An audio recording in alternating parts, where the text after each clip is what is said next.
Hello and welcome to the Miscellaneous Bullshit Podcast. I'm Sean Lavelle, and as always, I'm joined by Tanner. Look at this photograph. Every time I do it makes me laugh. Clark. Great band. If you haven't done so yet, please check us out on Instagram at MBPod and on Twitter at Podcast Bullshit. We are joined by a special guest that we'll introduce properly in just a moment. And now, without further delay, this is Miscellaneous Bullshit. Some people look at me and be like, oh, that's an awful person. He's kind of awesome. And I don't know who this people That's are. how Trump got elected. Man, I mean, it sounds like he kind of has his shit together now, a little maybe. Although he is just hanging out with his buddy, drinking bourbon. But at least he admits that I was right. He was the worst. Get someone on the phone, send an email, talk to someone who knows someone who knows someone. Yep. And get shit done. Figure it out. Get it done. If you like pumpkin pie, then jump off a bridge. They are pumpkin pie is the worst. You like pumpkin pie? Drink and drive. Okay? Drink and drive. I can't stay. Look, we've had the fucking conversation Tune in before. next week to my We've had the fucking conversation before. MB podcast starring Tanner Clark only. Crazy. So I don't care about your politics, LeBron James. However, that's not a political issue, so keep talking about it, man. It's like,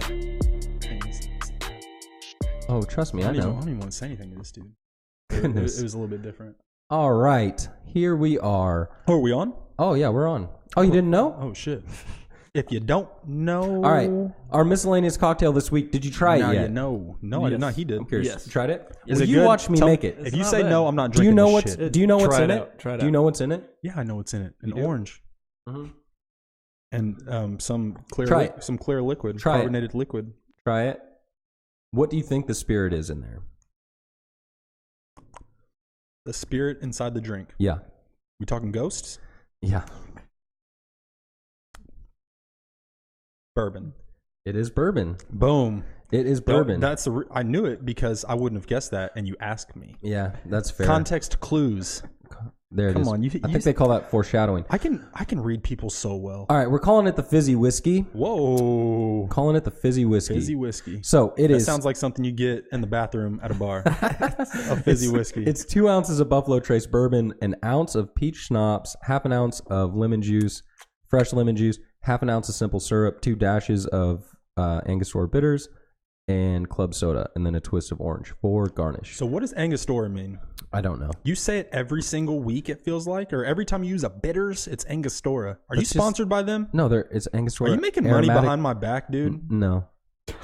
What is up with this? I don't know what man? they are. They're aromatic. Come on, man. Jesus. They're aromatic. Cut the check, Angostura. Aromatic bitters, man. I don't know. Oh, that's where they play the Masters. Yes, exactly. It adds a level of complexity to the drink, sir. I'd agree. But yeah, so I don't know. I just, something different. Okay. It's bourbon, but like it's it. sweet. like I it. started with a I like it. whiskey sour and then just kept changing it and changing it and changing it. Is this you? And then we landed here. Yeah, I made it This up. is you? Yeah, I made it. Okay. Yeah, I just made it up. Okay. That's not bad. It's not Okay. bad. Did we verify all the ingredients were gluten free? Dude, who are you? Who the fuck Right. are you? That's right. You Right. are gluten free. No. Wait, no, Either you're way. not gluten-free. Yeah, no, for reals. I just found out this past year Dude. that I have a gluten intolerance. Okay, so we're gonna skip it. We'll get I'm into gonna that. Who is say- this dude? Who is this guy? I'm gonna say probably not. So maybe you want to pass that to me. Nah, man, I'm already fucking in it. All right. We're just gonna roll with it. See what well, happens. This guy's just on here talking. All right. Our gluten-free guest this week is That was beautiful. Our gluten-free guest. he's a good friend of ours. We met him through another friend of ours, and so Dude, that's impossible. yeah, no, it's right. No. Okay. It's accurate. I guess that makes sense. David. I knew it. How do we I say knew it? it. I was waiting I was on like, you, dude, dude, I've never seen because it. I know David- you do not know that last name. Igesty. Yeah, Igesty. no, that's Eigsty? fucking Igesty? nailed it. No. Igesty? Yeah. There you go. Yeah, this Boom. guy's impressive. Say it. You hear that? Igesty. That's Indiana right there. I got that. Eigsty. David Eigsty is our special guest this week. I like that. Um, Igesty. I see good. people butcher that all the time, don't Oh, they? Jesus. Most of the time, Dr. Igesty? most people don't say doctor to me. Like, I Oh. find it offensive. Yeah. I wish they would. It You're makes a- me feel more special than Dude, what I actually am. You're a doctor. I you're do a have a doctor. doctorate. So yes. you are You're a doctor. Yes. Put some respect on his name. technically a clinical pharmacist. Yes? Yes. Yeah. Okay, Yes. that's what you do. Dr. Drugs. Dr. Drugs. That's sick. Um, Gluten-free guest, Dr. Drugs. Boom. I was really angling for Dr. Fuck It. Oh, yeah. Oh, yeah. You know, Dr. honestly, that's a good one as well. Yeah. Why is he Dr. Fuck It? Because our guest this week is a regular in our poker game. Dude, he has 2 WPT bracelets. Okay. And his catchphrase is fuck it. Fuck it. Sean, I don't know about you. I'm all in. David over there. Second hand of the Fuck game. it. Fuck it. Fuck it. Why not? Well, I 7-4 offsuit. I brought Didn't pair the the board. equivalent of 3 buy-ins, so I can lose this one and play again. Fuck Exactly. it. Fuck Not it. a big deal. Dude, it's not a Just- big deal. just You're a 20 doctor, bucks, bro. it is You make what it is. $3 billion a year, man. And It's no then big deal. God, do you think if I made And $3 then it billion somehow a works year, out. I'd be sitting down here with you assholes? Tanner resents that. Tanner resents that. I get it, but Tanner resents it. I'm hurt. Good. I'm hurt. Good. Let's keep it rolling. Good. All right, so you are a clinical pharmacist. Yes. So that means you graduated with a doctorate Doctorate of pharmacy. of pharmacy. Yes. So you That's are a fake. doctor. That's fake. Yes. So we should be Doctor of Pharmacy. Yeah, I found Fake. it on the streets. Wrote in a couple Fake. extra letters, and they're just like, Is that really what they call it, though? Doctor of Pharmacy? You're a doctor of pharmacy. yeah, Doctor of Pharmacy. yeah. So instead of like medical doctor or MD, I'm a PharmD. Gotcha. PharmD. Gotcha. Okay. I like it. I like it. Is that anything like Big D? I don't know. I don't know. Okay, so what does a clinical pharmacist do? Are you take the big bottles and you pour it in a little bottle? Is that And mark up the prices and then about jack 10 up the times. price. Yeah, Yeah. that's exactly what I do. And That's he's a- the one that's who a changes. Seinfeld- He's that's the a one who Seinfeld changes bit, the by the price way. too. That's He's not like, mine. kids really like Adderall these days. It's fucking $50. You know, I got a new car not that long ago. I got another payment coming up. There's Yeah. $200 for that Gets, drug. he Please. gets direct commissions There we go. off these drugs. direct No, commissions. you don't want that over-the-counter No, no, no. bullshit. Come I over buy here. most of it, illegally, and There then I you just go. bring And it then into sell the it out. pharmacy Yeah, myself and sell it at absolutely. whatever price I Absolutely. want. That's Yeah. perfect. Dude, that's how it works. He actually owns the pharmacy. Okay, so The perhaps some of that is true. Probably Okay, so not. all so what that do is you really bullshit. do? Okay, Disclaimer. All that is Hey, bullshit. On the record, I'm all sorry, of that guys. is I'm sorry, guys. bullshit. I don't do that. So what do you do? How does it really go?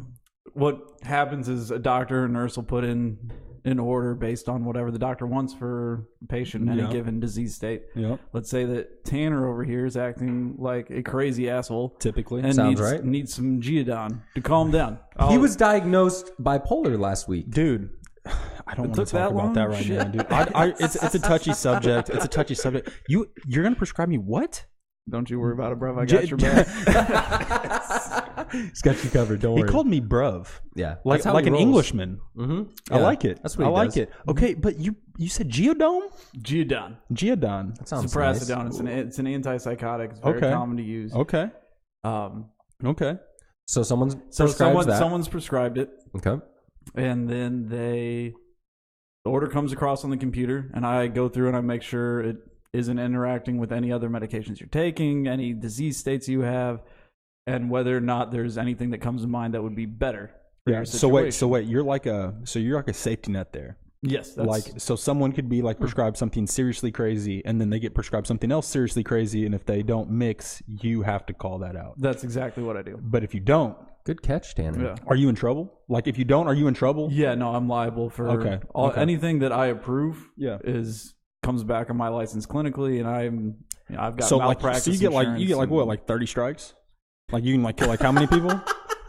How many people can you kill before you know? Right. Well, there has to be some margin for error. There's a allowed, limit. There right? is, there is Yeah. some. Well, not It depends on necessarily. it depends on who the person is. It depends on like is it Yeah. someone important? Is their Right. family gonna cause a stir? Are they able to pay their bill in that? Like, that's, Have we had issues with this person in the past? Okay, whatever. I don't know. No. Okay, so that is interesting though. You're held liable. so I'm held liable. Okay. I can be sued. I have to have or I don't have to have malpractice insurance, but I do have malpractice insurance because it is very common. Sounds Yeah. like a good It's- idea. I mean, Smart man. In pharmacy school, you're Mm-hmm. told it's not a matter of if you kill someone. It's when. It's when. win. Yeah. It's when, and it's Well, I mean, you're dealing with people who are not all of them, but some. I'm not gonna say most. Some are, close to that anyway. You know what I mean? Like, I'm saying depending on what medication they're taking. No, but that's a whole nother like ethical debate. And honestly, with hospice and palliative care patients, when they come into the hospital and we do have a hospice unit where I work. That's one of the questions that you ask like every day, and with every new medication, like, this lady's probably going to die in like 3 days. Do we really need to be checking her blood sugars and giving her, statin? Yeah. Probably not. Those are long-term benefits versus short-term comfort. Yeah. And that's another thing. Something else that I do. Fucking shoot her up with something. So give her some morphine. Let her live out the last 3 days, instead of getting her blood sugar checked. Honestly, like, you laugh, but that's not wrong. That's exactly what it is. That's what a humane doctor would do, right? Like, generally speaking, when someone dies on a hospice unit, they have about 4 drugs. Yeah. Morphine. I don't want to say I'm an expert, but I've worked in a nursing home in the kitchen. Oh, yeah, no, you know all about it then. Yeah, I'm an expert. I'm an expert. Well, just, motherfucker, come on down to the hospital. I'll get you a jab. There you go. Ain't nothing but a thing. It's all right. I just throw on a lab coat. Yeah. Dr. Tanner. Dude, I've seen this shit before, okay? I don't know what they're on, but I've seen this before. You got any other thing? Nope. I've seen it, though. I've seen it. Dude, so that's interesting, man. That's honestly very interesting. It is really interesting. That means that you are literally the last line of defense on some of these people. So you say that's like a whole other like ethical debate, I guess, in your profession? Well, yeah. And like with end of life care and that kind of thing. Like generally in that situation, like how serious these meds are for patients starting at, inpatient. So like on medical or ICU, that kind of thing. And that we tell them and we drill into their lives and their minds that if you do not take this, this is what's going to happen and this will kill you. Mm-hmm. And then all of a sudden you have to you're flipping the script and you're like, there are worse ways to die than a major stroke.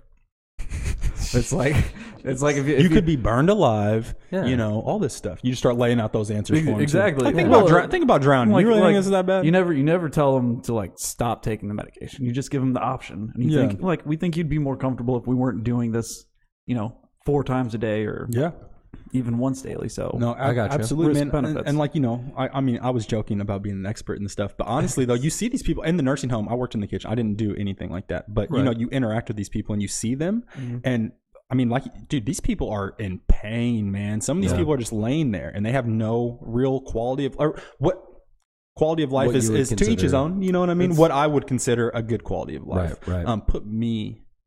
Get me out of here at that point. You know what I mean? Take you out to pasture. I want to die. Take you out behind the barn. I want to die like a warrior, though. Like, put me up against someone who's obviously going to whoop me in a gladiator match. Okay. But like, let me get in there and prove. You know what I mean? No, you're not going to prove shit. You're going to be frail. So we can put you in that situation now, and you can still die. Yeah. So let me just die with honor. You want to go into the ring, and the mountain from Game of Thrones, and me versus him. So you want to have someone of like able mind and body, or someone else with the same mentality as me and my age. You know what I mean? Like, let's fight. Hospice death matches. Hospice death matches. Oh my gosh, dude! No, that's. I don't know. We'll talk about this after the show. We might be onto something. Maybe all it takes is a disclaimer. That's all it takes. I'm going to insert that disclaimer now. I am not okay with that idea. I don't know how under any circumstances I'm not okay with that. Okay, I mean, if you think about it, what's the difference between like? It's like we let able-bodied people fight to the death in the octagon all the time, right? So are you discriminating against non-able-bodied people? We also pay them millions of dollars. Let's pay these people. The winner gets whatever you want. Their life insurance. Yeah. Okay. There you go. Yeah. Ahead of time. Yeah. Before you die, you get the other guy's life insurance. You get to cash in on the other dude. You get to split the other guy's life insurance with his family. Pound of cocaine to the winner and really just go out on a high. Yeah. And you get both of them die, but like you die, on a high note. He dies with your sword through his chest. Dude, this sounds terrible. Are we getting off track? I think a little bit. Okay, so we'll talk about this later. So anyway, David, graduated with your doctorate of pharmacy, but you do not have an undergrad degree. You do not have a bachelor's degree. That didn't even make sense. I read that. That doesn't make sense. I didn't even know that was possible. Dude, apparently that's like whenever you lie on your resume to become a coder, or whatever, and then you BS 2 years of your job, and then you give one great idea, and they're like, this dude's CEO. Yeah, he's got it. You know what I mean? That's literally what this guy did. Yeah. And it's impressive. It's impressive. Is that how it was? You had to bullshit. You had to bullshit something. Pretty much. The federal government just lied off my ass. There you go. But what is it? Is it like it's about time someone got over on them? No, essentially just You just have to meet certain prerequisites. So like I had to go through and take a bunch of things, and I didn't know I was going to be a pharmacist. You just had to meet prereqs to get into to pharmacy school. Yes. But like you didn't really get a degree before you got those prereqs. Exactly. So usually like this kind of thing doesn't happen all that often. Sure. Just because of how competitive pharmacy school is, you have to have other things that kind of stand out on your resume. Where'd you go to school, by the way? Sullivan. Okay. Gotcha. Okay. In Louisville. So continue though. You said, so basically you just danced around a degree. Yeah. So did you know what you were going to do when I started college? Not really. Yeah. I was thinking medical doctor. Librarian. Oh yes, that or an exotic dancer is how I paid for Dude, all of it. You'd kill it. You'd kill and it, bro. You'd kill it. Thank you. Thank you. I appreciate. I already that. know. That's why I didn't go into it. I would have been too good. Could have been a trap. You couldn't have gotten out. I would have been the only stripper in the state. People would only want to see me. They would have made a movie about him. You know what I mean? And then his mom would have found out, and it would have been a big thing. No, can't have that shit. He didn't want to do that. No, absolutely not. You think I told my parents I'm doing this tonight? Hell no. No, absolutely not. They'd be ashamed. They would. They'd be ashamed. You and these non-doctorate deplorables. Deplorables. So you didn't know that you want to be a pharmacist? I didn't know, and I didn't really know like where I'd end up. I knew medical field somehow, but college hit. Had a little bit too much fun here and there. Sure. And then so I didn't really know. After my junior year, I needed time off. I couldn't do it. Took a year off. Worked for Blockbuster. There you go. Hey, shout out Blockbuster. Dude, they give us shit weekly, dude. It's sick, bro. Squiggle worms. Sponsor. Dude, Nerd Ropes. Former sponsor of the show. They give us everything, dude. Blockbuster's sick, bro. Shout out Blockbuster. No doubt. All right, so you worked at Blockbuster. Helped my dad get his business off the ground. Okay. We can touch on that later. Yeah. And then realized that I needed to do something.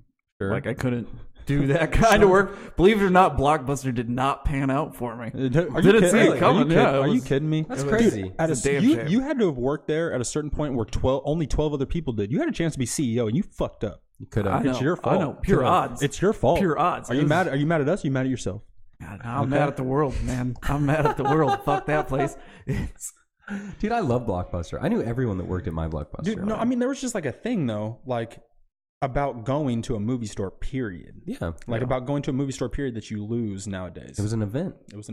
Well, it's also, I mean, it was not enough of an event to prevent Netflix from that's fucking true. it into the ground. I guess events are not cool when convenience is. Well, it's also the important thing about an event is that it's not what you have to do every single time. If you only listen to music at concerts, that's true. You're not going to go to many concerts. That is true. Look at this guy. Yeah, he gets it. Hey, he's enlightened. Damn right. I like it. Enlightened. I like it. All right. So what was your backup plan to pharmacist? Was small engine mechanic. Small engine That mechanic. didn't even he wanted to work on lawnmowers?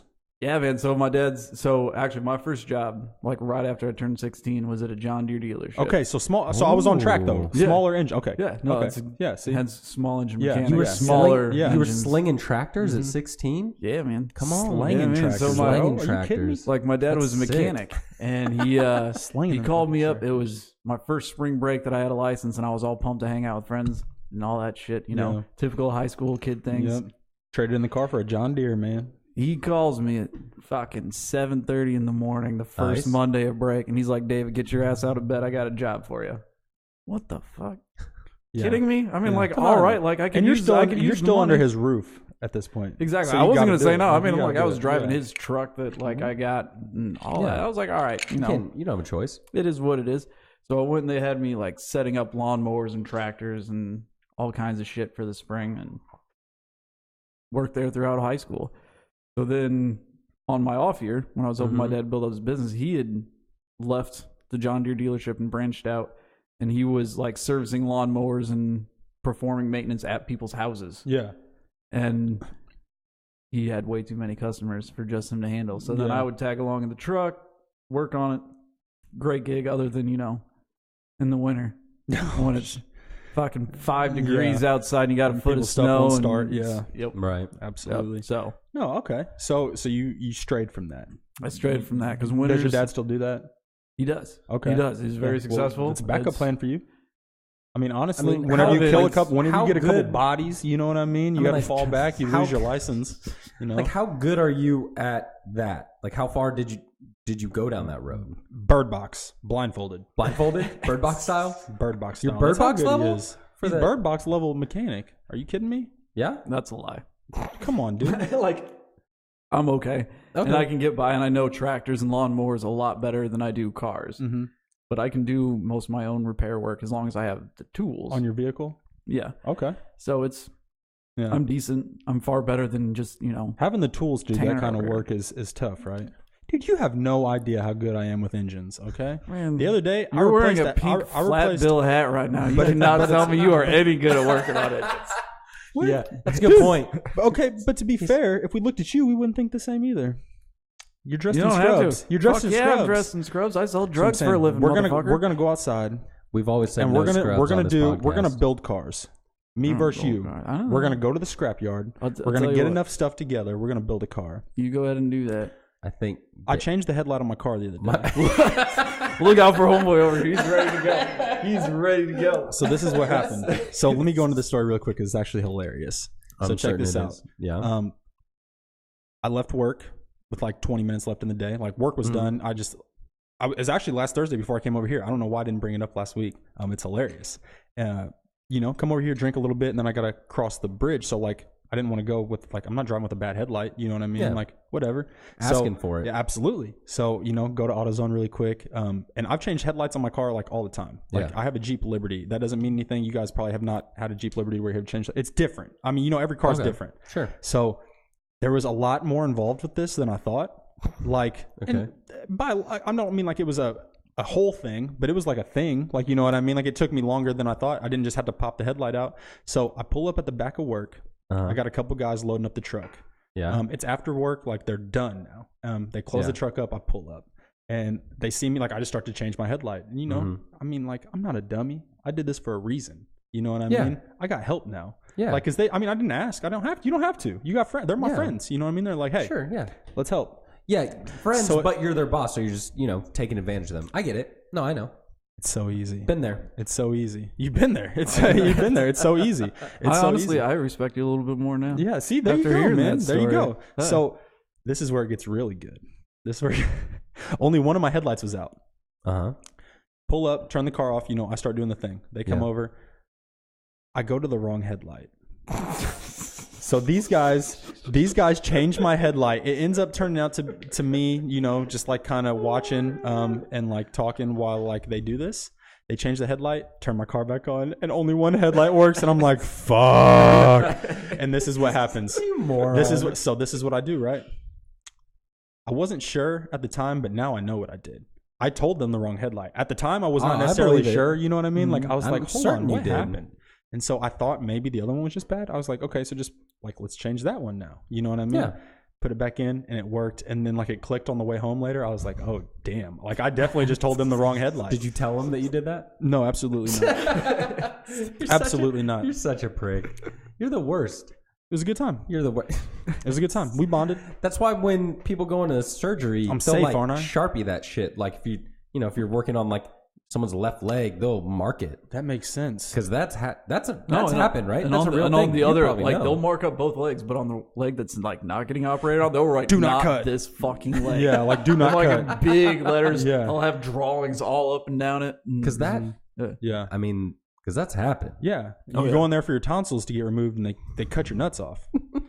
Stuff like that, dude. Bro, that a guy I know. Let me tell you about a guy I know. Okay, some random dude. Yeah, let me tell you about a guy I know. He lost his nuts that way. It's crazy. It's crazy how it happened. That is hilarious. So moving on to the next thing on this card, really quick. Not really quick. I need to know. Yeah, born and raised Mennonite. Yes, that is super interesting. Dude, you're gonna have to unpack that. Elaborate for us a little bit. Elaborate. Let's start with what the fuck is a Mennonite? A Mennonite. All right. Yeah. Well, let's start there. They're gluten free. No, that's one of the. No, this is like number one. They are gluten free. That cannot be more wrong. Further, they're all about the bread. All about the bread. Oh, I love that. All about the wheat. I miss it. That's the hardest thing. Like, bread is delicious, right? And pie. It's the best. Like that's the thing. The hardest part of like not being able to eat gluten is Like over Christmas, I could not have any pie. And that was a big fucking problem. You're not cutting gluten completely out, though. I'm trying to, other than, So Mennonites are big on pie. Mennonites are big on eating in general. Not pumpkin pie, right? I mean, they'll eat it. Pie's pie, man. Where do you land on pumpkin pie? I tolerate it. Here's the thing, though. I can't have it now. So, like, I'll fucking eat anything. Shit. So, like, honestly, though, what is a Mennonite? Good question. Kind of hard to, like, just it's like a gang. Define out of nowhere. It's a gang. All right, well, we don't want to take up the whole show. You have about 10 seconds to explain it. Go ahead. They're real big into pacifism. Think Amish, but with technology. Okay, so Dude, you nailed that in like 2 seconds. Dude, I'm just saying. Okay, so that's interesting though, because I wanted you to answer it before I told you what I thought, and I thought Amish. Like, you know what I mean? Like, I thought very similar. Oh, no, that's exactly what I said. It's because I get this question fairly regularly. Like, are they not just Amish people? Exactly. Yeah, okay. Exactly. Dude, which around the time, Amish, I don't know about Mennonites, honestly. Yeah. But the Amish are sick, bro. The Amish are sick. Yeah, they're workhorses. Where I'm from, dude, my dad, like, whenever he built his house, all the houses he's built for himself and my grandma, the Amish, like, did their cabinets and stuff, like all the woodworking. And it's beautiful work, dude. Yo, I did like, that shit for a summer. I worked at an Amish factory for furniture. Dude, and they have to be serious, bro. They're from like Washington, Indiana, so my grandma would have to go up there and get them and then bring them back. Yeah. And then take them. Bow. You know what I mean? Yeah. She introduced them to Starbucks Frappuccinos and shit. It was sick. I'm telling you, dude. Changed their lives forever. They left the Amish. I'm telling you, man, this is true story. She put this guy named Darvin on Starbucks vanilla bean fraps, bro. That does sound super Amish. Darvin, dude, right? That's hilarious. Yeah, that's fantastic. Okay, so people ask you all the time. Same thing. Amish and Mennonite, same thing. And I'm like, like I still, wear regular clothes. Okay. I don't. But the women still dress like in those long dresses traditionally. No, not okay. Well. There are different levels of Mennonite as well. Okay. So like Scientology, like you got to pay to get to the next level, or you no? Say that shit again, I'll cut your throat. No, is that how it works? You say levels. What does that mean? Bro. No. So there are conservative Mennonites, and then there are more liberal Mennonites as well. And I come from like a closer to the conservative side, where like my grandmother still wears a covering to church every Sunday. A covering, so it's like not a full bonnet, but it'll like a doily on the back of her head over a button. A doily, that's what it's called. No, I just fucking told you. It's called a covering. No, but why you say a doily? It looks like a doily. What's a doily? He's trying to explain it to you. You know what the fuck a doily is. You're just being. You know what? You're just being. I guarantee I do not know what a doily is. Little white fancy thing women put on tables and shit. Sit candles on it. Yeah. I guess we're gonna have to agree to disagree on a doily because I really do not know. I need some culture. I need some doily culture. I don't know how else to explain it other than like a lace thing that you put on a table. About this big around. Okay. Cloth. Usually white. Why do you care? It's really not okay. Forget about the name. So that's just listen to what I'm describing. Yeah. Okay. Well, I understand now. And honestly, we kind of strayed a little bit far because I don't think the story is about the doily, but I just didn't know what it was. And I still don't know what it is. So, I mean, we'll kind of go back to the story. So, I think we should just avoid talking. Shit, I don't know what you're going to know or not. I think I just learned a lot about it. Did I just have a stroke?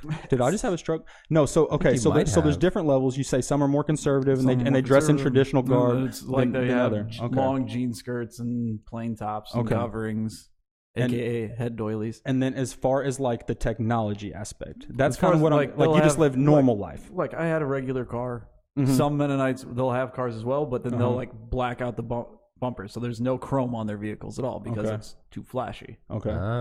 So that kind of thing. Flash. So I got you. I seriously, I have a ton of questions. Like, so with the technology aspect, like for example, I don't know about all. I'm going to compare, Amish and Mennonite because I think we already started that trend. The Amish people that I do know, like they don't have like jobs, like you know what I mean, like in. Like at a business or something like that. Like they have other work. Is that different for Mennonites? Incorrect. I'm saying for the ones that I know though. It's so. Which is just Darwin's family. Mennonites just are out in the world. And they can have anything. Like no, they're Mennonite Amish. pharmacists are things. And you're confusing. No, I said that though. I was doing a comparison. No, I'm saying just Darwin's family, the only Amish I know. So I don't want to sound like the Amish I know. I know thousands. No, I know Darwin's family. That's the other thing. Like they do have jobs and they do have income and they like Darwin's family probably farms. No, and they do that kind. Obviously, I just mean like they like that's their thing. Like, you know what I mean? Like they started their farm. You know what I mean? Like they run their farm. Like, is that how it is for, like, do they do their own businesses typically, or like do they work in, you know, average places? But I guess it's all over the place for Mennonites. It's all over the place. Okay. I mean, we do anything because we don't have job restrictions. There's some things that some Mennonites would be uncomfortable with doing. Like, I know a lot of Mennonites who would not want to be a pharmacist because, you know, dispensing birth control or Plan B and that kind of thing would go against their beliefs, and that would be an issue. Okay. Right. So I got you. Okay. A couple more questions, I think. I'm trying to articulate these. I think you kind of already answered one. So you said so like you're still a practicing Mennonite? No, not really. I mean, you're just okay. Like, I know I the same beliefs, but calling me a Mennonite would be an insult to Mennonites based on my behavior and my understanding of what that means. That was another one of my questions. Okay, because I saw something. It was a stand up bit, and the guy, he was like basically going at conservatives about how they hate Islam and all this stuff. You know what I mean? Like kind of the general whatever. And he said, like, but that's not the case. He was like, you don't understand. A lot of these people that follow Islam, like, you know how you guys are really bad at your religion, Christianity? Like, they're bad at their religion. You know what I mean? So I was going to ask, like, are you bad at your religion? Like, exactly. No, it's like, I don't, you know, claim to be it because I'm really not. I haven't practiced in years. Right. So you don't go to church or anything. But at the same time, I mean, there's still like a strong culture behind being Mennonite. And, you know, I know. And your whole family like probably still is. My fourth cousins, I know them all, and we go to family reunions, and like my immediate family is very much still very Mennonite. That's interesting. So, you said, my family reunion is small. We don't even do family reunion anymore. It's just Christmas. You know what I mean? So that's interesting. Family reunions, I haven't done one. You haven't done one in forever. I did one once. Was it fun? I remember. You know, it was awesome. But family reunions. I went to a couple, like whenever, you know, because you're always young whenever that happens. And I went to a couple, and it's like my mom's trying to like show me off to all these people. I'm like, I don't even know these people, Mom. And I don't think you know them. Nah, but they know you. Yeah, exactly. You know, like I remember when I held you. Doesn't matter. They're like, David, I hear you're a pharmacist now. Great Uncle Todd. I'm sorry, I haven't seen you since I was 5. Great Uncle Todd. I'm sorry. Yes, I'm a pharmacist now. Dude, that's fantastic. Dude, no, that's good. So, I guess maybe the last question I have, I might ask you another one if I think of one. So, as far as like obviously you probably can't get too into it, but like what do Mennonites traditionally believe in? Is there like one savior? Like how does that work? Jesus. Jesus. I believe in Jesus. Okay, it's sweet. I mean, that's the basis of the faith, and then pacifism is the big thing, and that's kind of where we split off from, you know, Baptists and Methodists and all the schisms back in the Catholics day. And everyone in the Crusades and stuff like that. We're not about that, right? Baptists, they're pacifists, right? Yeah, absolutely. You know how it gets down. I'm not even going to justify that with you know how it is in the sarcasm. You know how it is in the South. Hey, that's just you know, one side of my family turn the other cheek. Is you know, they're Southern Baptist, man, and hey, they're real friendly, super. Well, they are. You know what I mean? I'm not saying everyone that they associate with is. Goodness. We know those kind of people. So Jesus is the guy. Awesome. He's the man. And you guys go to church not you, obviously you said, but church on Sundays and all that kind of church on Sundays. I think between when I was born and college, I remember missing church twice. Okay. Once because there was a like 2 feet of snow fell the night before, so everything was closed. Okay. And then the other time we were traveling someplace or some fucking thing. But most of the time, like if we were traveling, we planned on finding a church. Like Sunday morning, or like when I played traveling soccer, like if I had a game that afternoon, you'd have to go to church. We'd go to early church, so that we would still have time to make the game. So gotcha. Okay, you played soccer? Yeah, man. What position? Striker. You know anything about soccer? Forward. I know you said striker, which surprised me that you know that term. Yeah, come on, dude. Yeah, I know about soccer. I'm on the pitch. Nah. Motherfucker. All right. I'm on the pitch. So I played outside mid for a long time, but then in high school I switched over. Outside mid, Sean, that's the guy that stands in the goal and protects the ball, you know. Yeah, right. Between the posts. 100%. With the gloves. Correct. Spot on. Yes, but then I played left defensive back. Okay. Yeah, and through college. Okay. So nice. Well, and I mean, I'm assuming you ask if I know anything about soccer because you're shorter than the average striker would be, I guess. Is that why? Yes. Okay. Yeah. So, you know, I can joke too. I know you're shorter than the average. This piece of shit is wearing I'm telling you. pink flat bill hat. I'm telling you. What did I tell you? I told you I was going to you're bring it drive out our of you. guest away. I told you I'm going to bring it out of you. You're going to drive our guest away. He's ready to go. He's fired up. Look, the last question I have. I'm sorry, Sean. I'm going to cut you off, man. Obviously, I'm not afraid to say I'm ignorant about certain things. Sometimes it's A lot of joking to be things. funny. Sometimes it's just because I'm ignorant about things and I don't know. Most things. Not afraid. Last question. I know the difference. I know Mennonite and Pentecostal are not the same. Do people ask you that question all the time, though? No, I've never heard that question before in my life. Well, the reason I ask that is because I have people that I work with and have worked with, and whenever a Mennonite comes into the store or something like that, like they don't know what's going on. So that's the only reason I was asking. Just curious, literally. What? Your coworkers are idiots. What the hell are you talking about? What are you talking about right now? You have derailed, sir. What do you mean? I'm asking questions. All right, get back on track. I'm going to give you some more questions to ask. Okay. All right, ready? David. We off. feel like we know you pretty well. Rapid fire. All right. We feel like we know you pretty well, but we have some really important questions to ask you. Super important questions for you. It's really going to help all us. that stuff that we just found out about you and how actually interesting that is? Yeah. It was all of a sudden. I could see it doesn't in your matter. eyes, just dead and lifeless when you're looking at me. No, dude, okay. This you don't is the believe important that, and you information. know that. This is the important information that we really need to get to the bottom of. So, pancakes or waffles? Pancakes, which neither I can have. Okay. So fuck you. Coke or Pepsi? Pepsi. Which you also can't have. Oh, I'm pretty sure I can have Pepsi. I've been drinking that shit.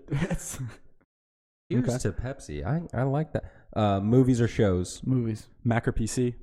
It depends on the situation. Good answer. Fair answer. Very fair. It's still wrong, but okay. Summer or winter? Yo, summer. Fuck the winter. Beer. Fuck the winter, man. Beer or liquor? What's with all this gluten hate, boys? This is. I didn't know. Honestly, I didn't know.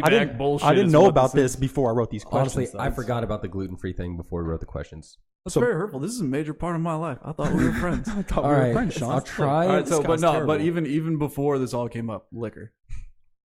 Okay, well, is this one a violation of gluten also? Backstreet Boys or NSYNC? Yo. Hey. Okay, so this is an interesting debate. This is an interesting debate. It is a gluten question, first and foremost. But no, so Backstreet Boys' Millennium album was my first CD ever. Ooh, dude, that means something, right? That means something. That was banging. No, it's album. Quit playing games with my heart. Dude, that was good. Fire. So good. Absolute fire. However, if I'm in like a club situation and I hear bye bye bye come on. Yeah, it's so crazy, dude. I go crazy. Was Backstreet's Back? Was that on Millennium? No, that was our early one. Okay. Wait, no, that was the Backstreet's Back that was after like the Black and Blue album. He's right. That's the whole point. Backstreet's Back. Yeah. You're right. That being said, greatest music video of all time. Okay, hands down. So good. So you're okay with that? I get that. I'm all right with that. All right, okay, we'll keep it going. Okay, kangaroos or koalas? Yo, koalas. Sick. Them fuckers are idiots. And you don't have to worry about them beating the shit out of you and flexing on you like a kangaroo would. I would still get my ass kicked by a koala. Let's be honest. I'm fucking tiny. All right. Russia or China? Fuck kind of questions that? Yes! That's what I was going for. But we need the answer. I mean, Russia's got that vibe. You know the vibes. Exactly. Russia, you know the vibes. Chris Tucker or Chris Rock? Yo, Tucker. What? Okay. What do you mean? It's your world, man. Yeah, Chris Tucker, man. Absolutely. Really? Friday, the one better than all three rush hours. Sorry, backwards. You got it wrong. I fucked up. You got it wrong. Compared him to him. Yeah. Wait, yeah, you're wrong. No, again. I got it backwards. I disagree with you on this one. Not the first time I've been wrong today. Wait, I'm what? fine with it. You're all talking. You're talking all Chris Tucker with everything that you just said. Chris Tucker. Oh, do you think Chris Rock was in Friday? Is that what you think? Well, here's the facts. I'm not gonna lie to you guys. I definitely drank before I came over here. Definitely. Okay, go ahead, Sean. MJ or LeBron? You like Michael Jordan? You like basketball? Without question. Not overly. I mean, I was not like too much anymore. I'm a Chicago fan of sports, so when I was young, you had the Bulls doing their thing, and it was hard not to love them. No doubt.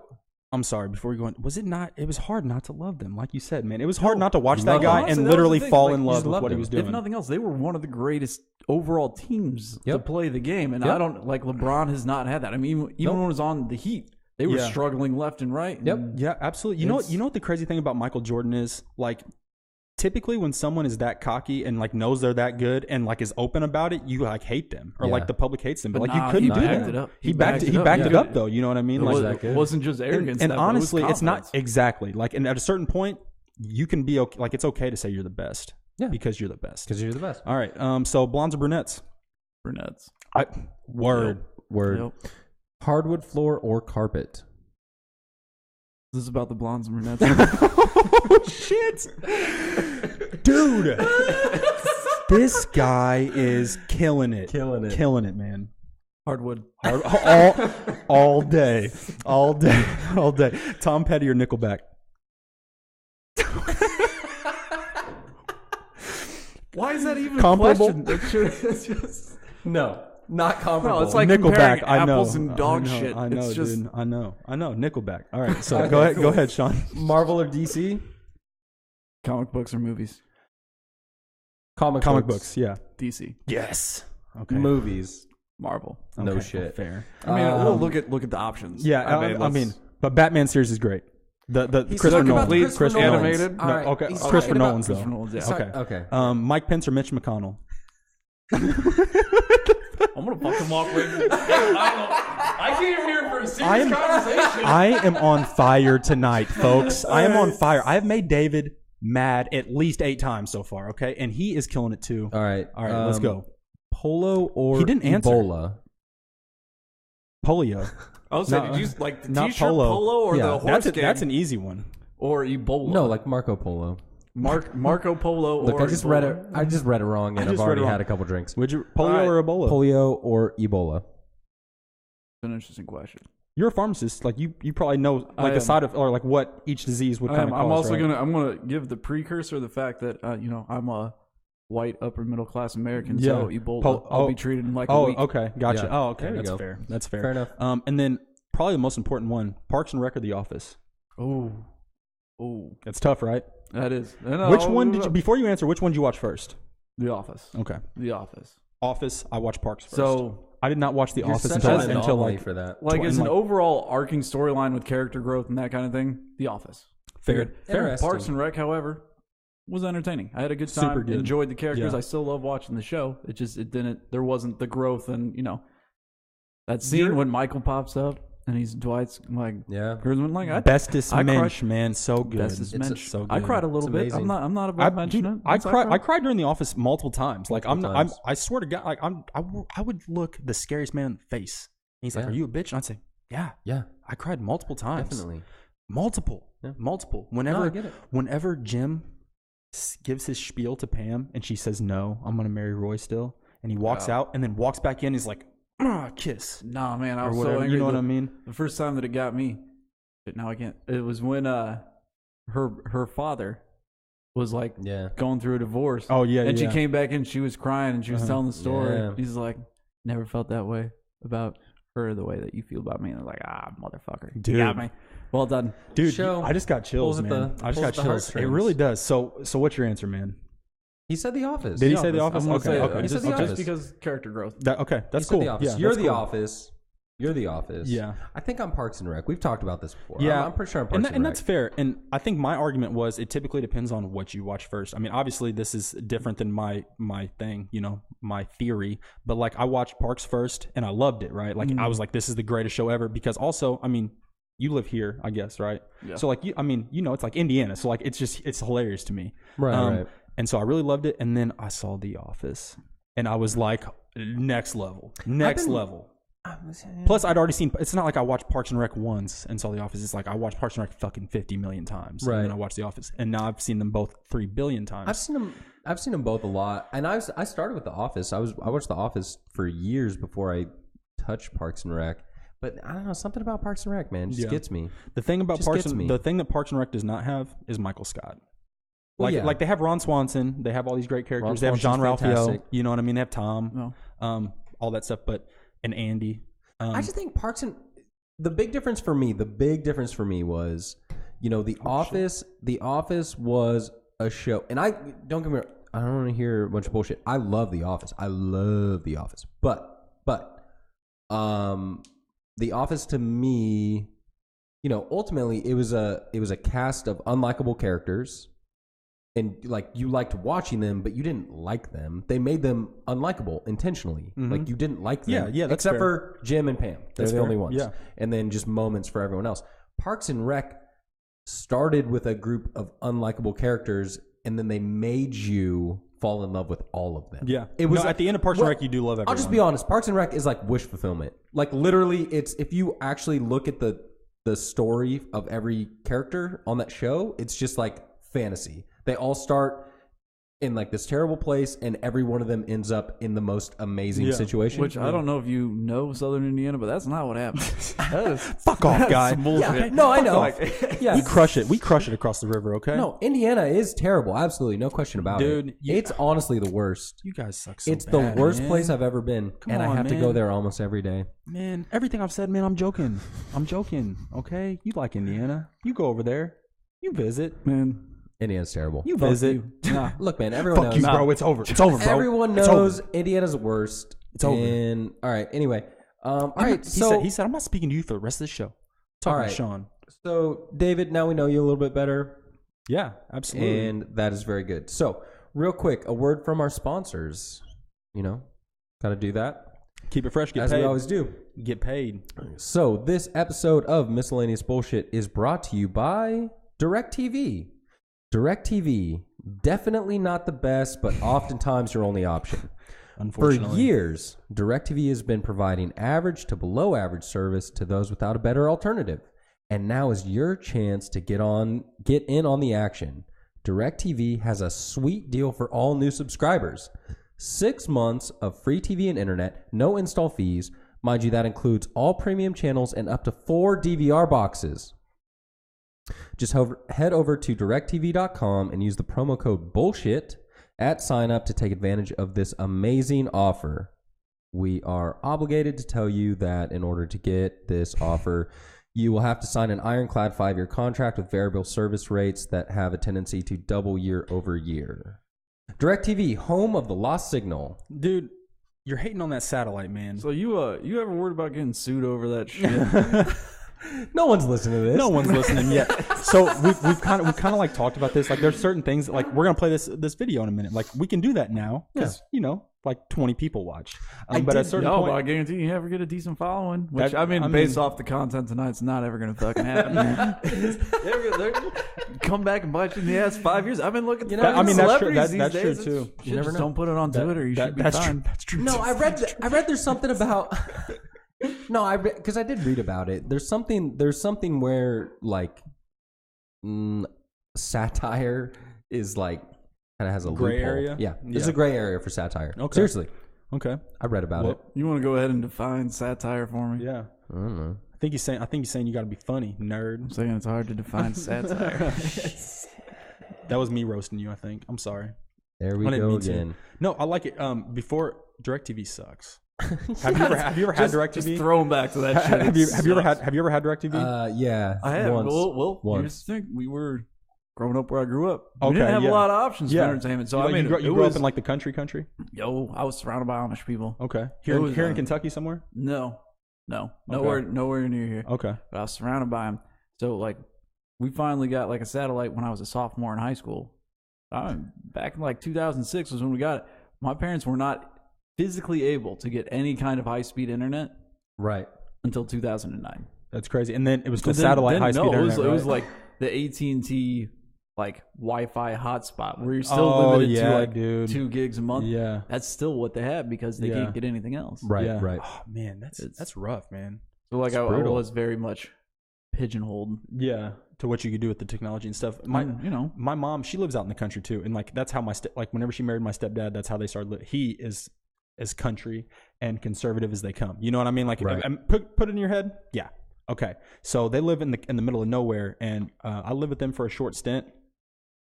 And I like video games, online video games a lot, and that's not a real thing. Whenever that shit ain't gonna fly. I'll tell you what is your best friend, GameCube. Shit has no online absolutely, player. absolutely. Smash playing Bros. Smash Melee, dude. You gotta switch, bro. Are you gonna get a Switch? No. You're not gonna play new Smash Bros? Come on, bro. Here's the thing. I'll play it, but I don't play games enough to invest in something like the Switch.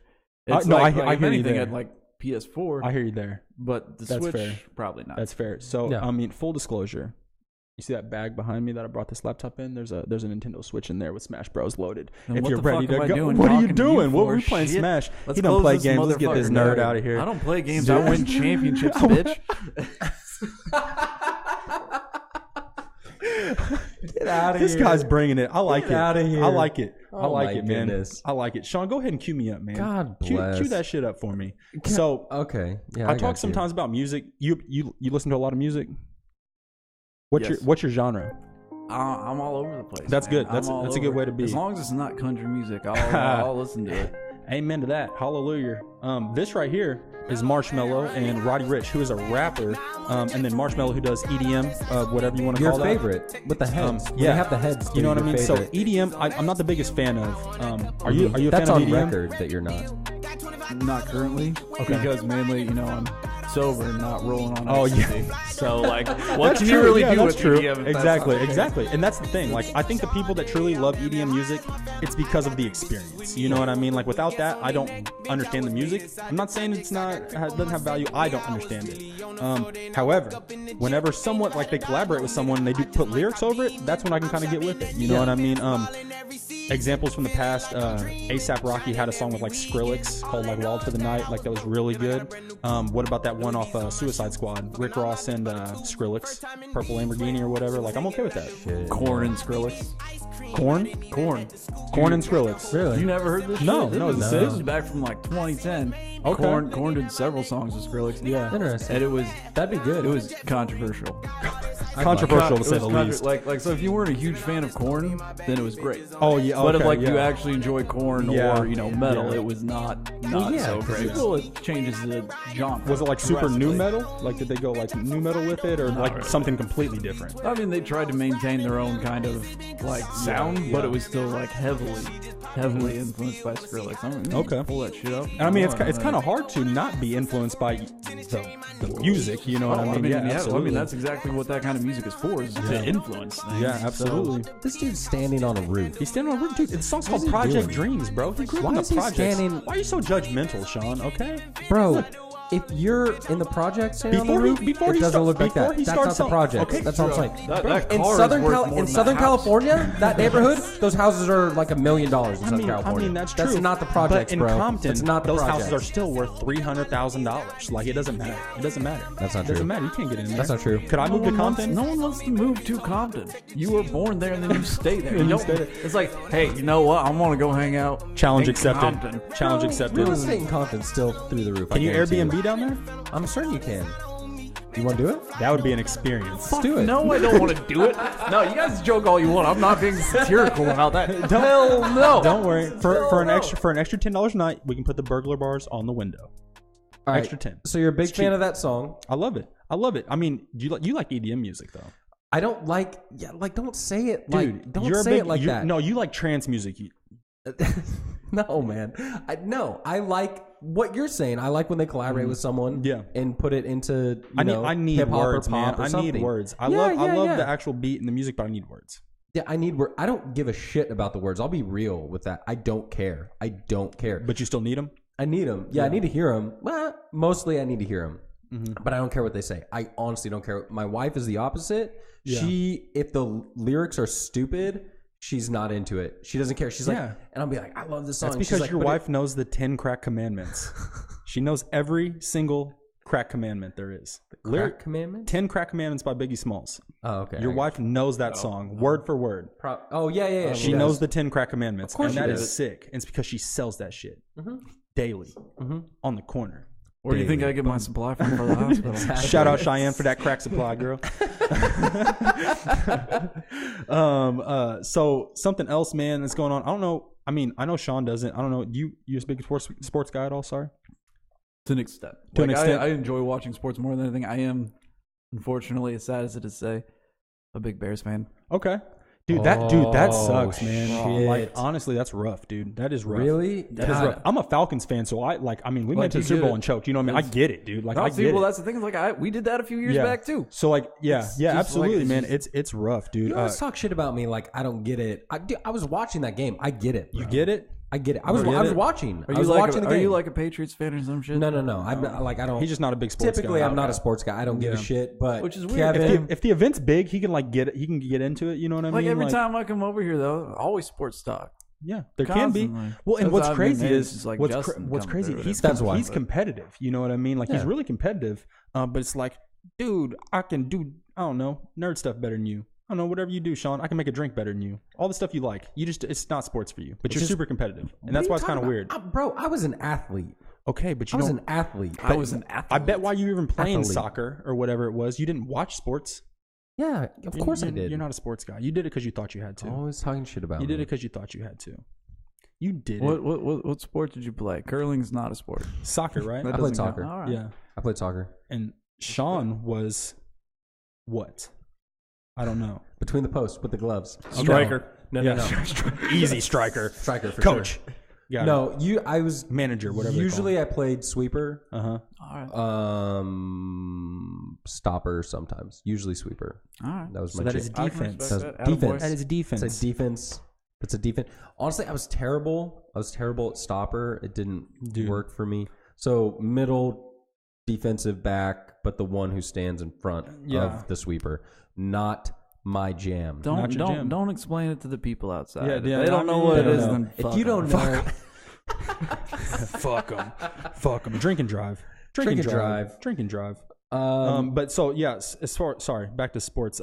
College football national championship did happen. That one.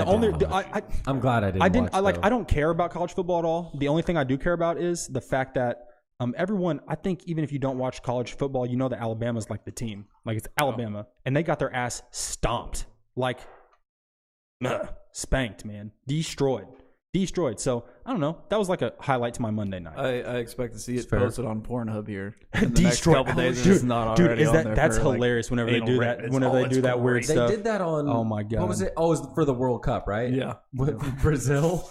That was so fucked up. Dude. 11-man gangbang. Oh, is that what the headline was? Yeah. 11. Yeah, it was like 11 young Brazilians gangbanged by whoever it was. That's what I'm saying. Holy shit. But I heard about that. I was like, dude, like that's kind of like what I was saying like last week though on the show. Like you could throw this up on Pornhub and be like 3 adult men have good time and like people are like, what? We're not lying. Jeez.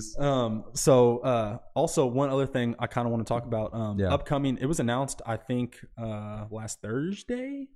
So I didn't make it on the show, but one of our favorite podcasts. Do you listen to podcasts often? No. This is the first podcast I've ever listened to. That's and sick. it's because I'm sitting in on it. Yeah, that's because you're sitting in on it.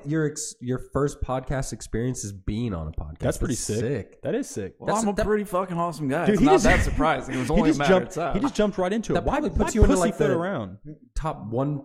Like that's like a 1% category. Absolutely, it's like no one's done that. Absolutely, maybe you're the only one. All right, so I gotta tell this story. Go ahead. That's why you're here, man. Sean and Cheyenne the other night. Okay, like out and about. Out and about, doing their thing, and it was the night they asked me to do this. And it's like, hey, you'd be great, come on our podcast, and I'm like, well, what the fuck is this thing? What's like miscellaneous bullshit? Yeah. Just telling me about it. Yeah, we started talking about topics, and then he asked me this question, like, have you ever listened to a podcast before?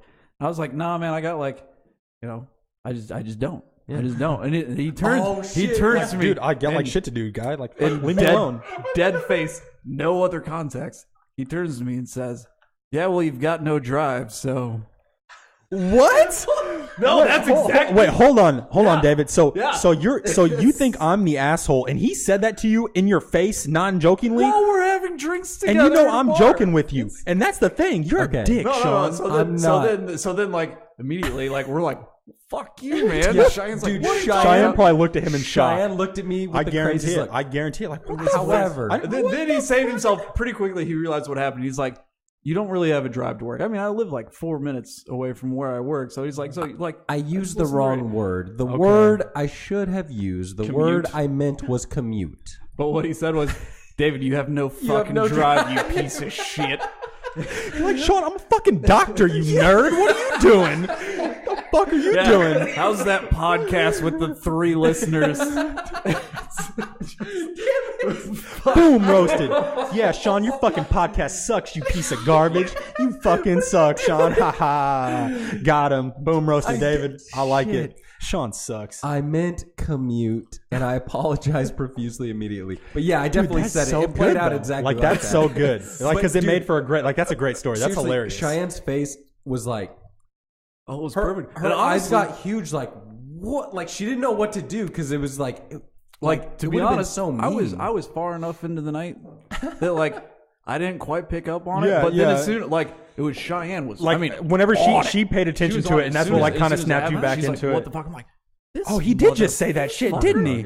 Yeah. Like, before she looked at you, you're probably going to be like, yeah, I know, right? Like, you know, like, kind of just brush it off. Yeah, I was like, I think that was my, like, exact initial response. Was like, well, you know, it's like, I got here 29. It is what it is. And then also I'm like, nah, this motherfucker, I need to get indignant about this. Damn it, that's such a 29 shit. Maybe. I'm not going to deny it. Did he really just say that shit?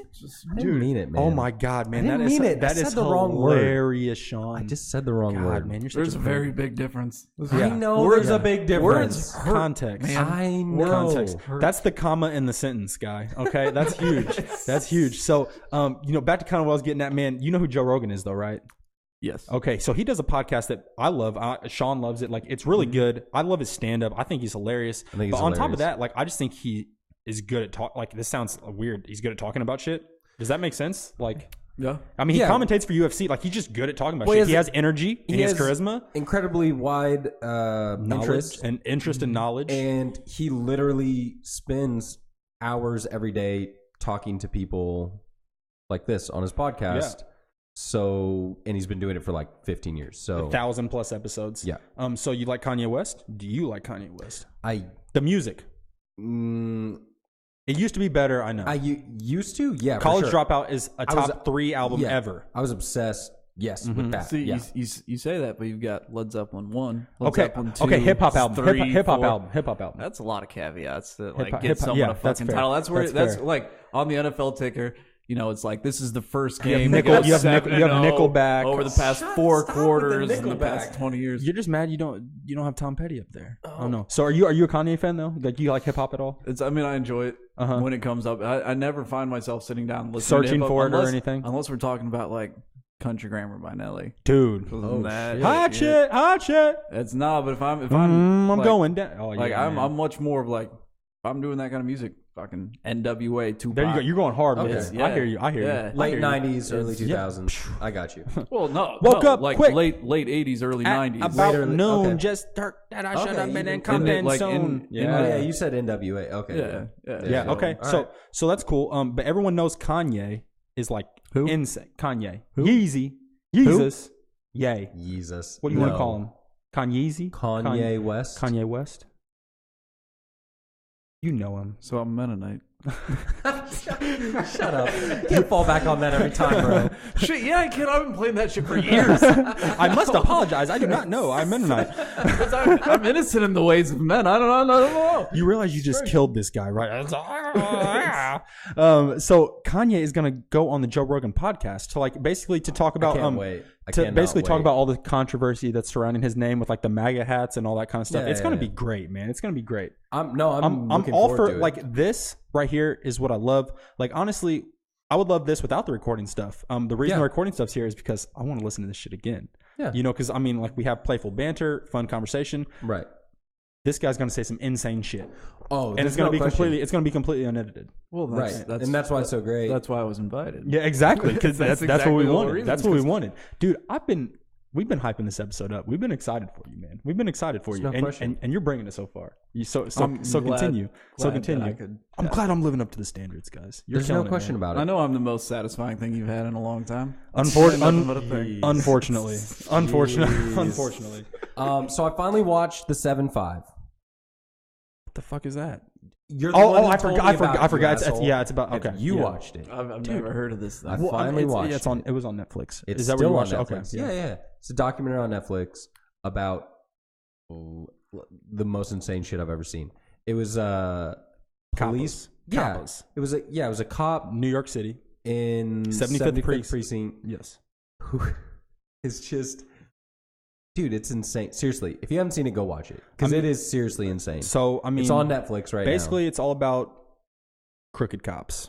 You know what I mean? Cover-ups, how they do things. And honestly, I mean, if I was selling major weight, I'd look for a cop. I'd find the cop I could pay off, and I'd have him transport it for me, just like these guys were.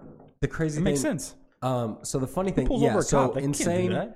So yes, absolutely, they're working for a drug dealer, like a big player, and he was on he'd been kicked out. He was wherever, not in the United States anymore, but he's on the podcast, on the documentary. Yeah. And he's talking, and it's just hilarious listening to him talk. He's like, yeah, they were my boys. Like, he said they come by, load up the trunk with keys of dope, shit like that, and just send them on their way. It's sick. It's sick. The funny thing is, after all this, this dude, obviously the cop, he finally got busted. He did time, whatever.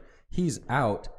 The cop that is heavily featured in the documentary and the drug dealer, the white dude, right? Yeah. Yeah. Okay. And the drug dealer who is heavily featured on the documentary, they started a cigar company together. Sick.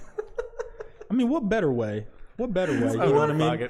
Yeah. At that point in time, it's like they're doing a documentary on your corruption. You're like, we all know it. Let's just go ahead. Everyone knows what happened here. Yeah, so we're gonna make cigars. No, I mean, dude, it is super interesting. My favorite thing about it is the fact that they would it's like, hey, bro, these people up the block, they're selling heroin too.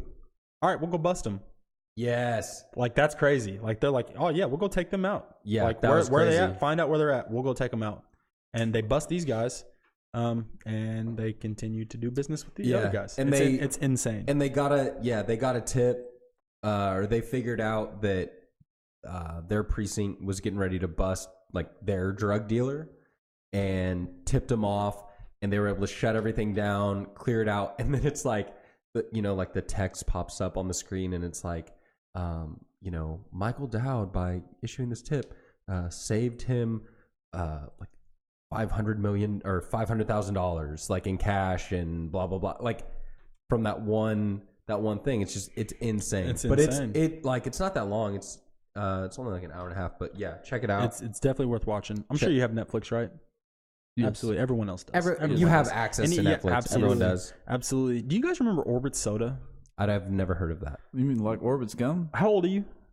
29. 29. Okay, so no, it's not like Orbit's gum. It was in the 90s, and I mean, I'm younger than both you guys. I'm 26, turning 27 this year. Indiana thing? No, dude, it was national, but it was one of the worst, a failed product. It was a clear glass bottle, and it had these floating little round beads in it. Goldschlager.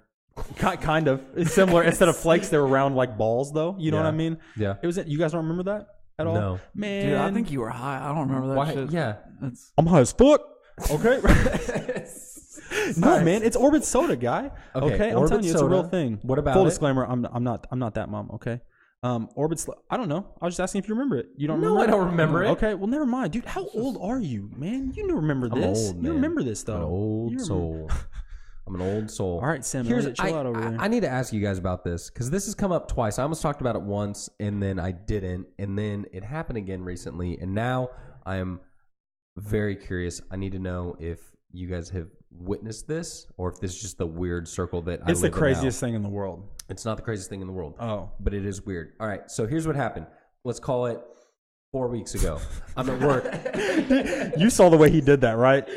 You love that too, right? You got to get that on video. Let's call it 4 weeks ago. I'm sitting at work, and there's a guy there. Doesn't work for me. He's like a customer, business partner, whatever. He's over here. And his phone rings in quotation marks, but it is a dog barking. That's the most annoying thing in the world. I hear that in the store. And it happened. Okay, hold on. Let me finish. Yeah. It happened. And I was like, ha ha, and laughed because, it was kind of funny because it's a grown ass man. He's 55 years old. And then he has a dog barking ringtone. Yeah. And I kind of laughed. And I looked at him thinking he was going to laugh. because it's funny. And he gave me just the death eyes. Yeah, because he knows you hate dogs. Like, he knows you hate dogs. Is what his eyes said. And I was like, whoa, what's up with this? What's up with this? Okay. Fast forward to like this week or last week. I don't know. Not that long ago.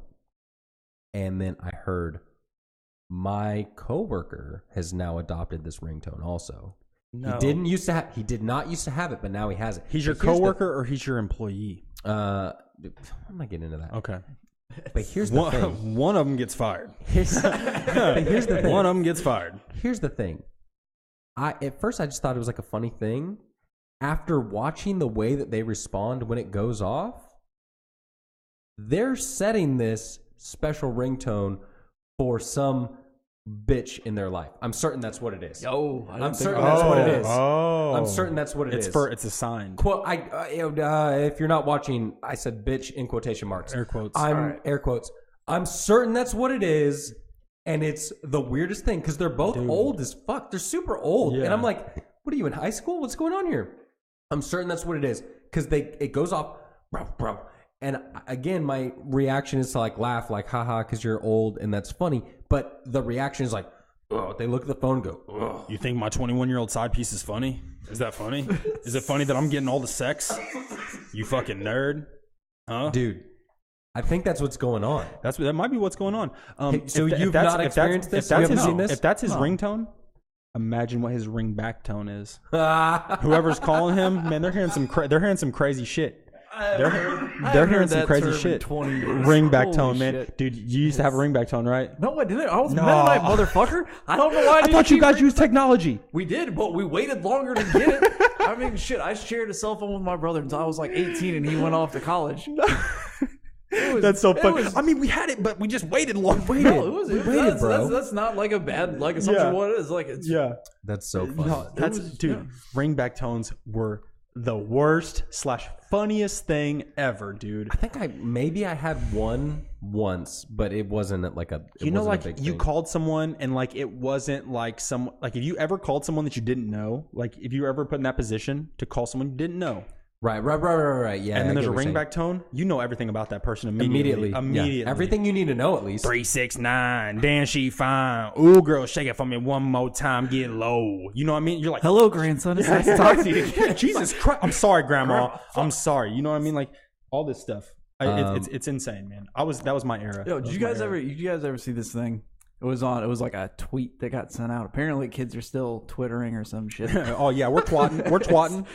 But it was some girl, and she was younger, probably like, I don't know, 12 or some shit. I don't know people who actually hang out on Twitter anymore. But it was like, she's like, yo, I wish that like Twitter, like if you'd visit my page, I'd be able to pick a song for you to listen to.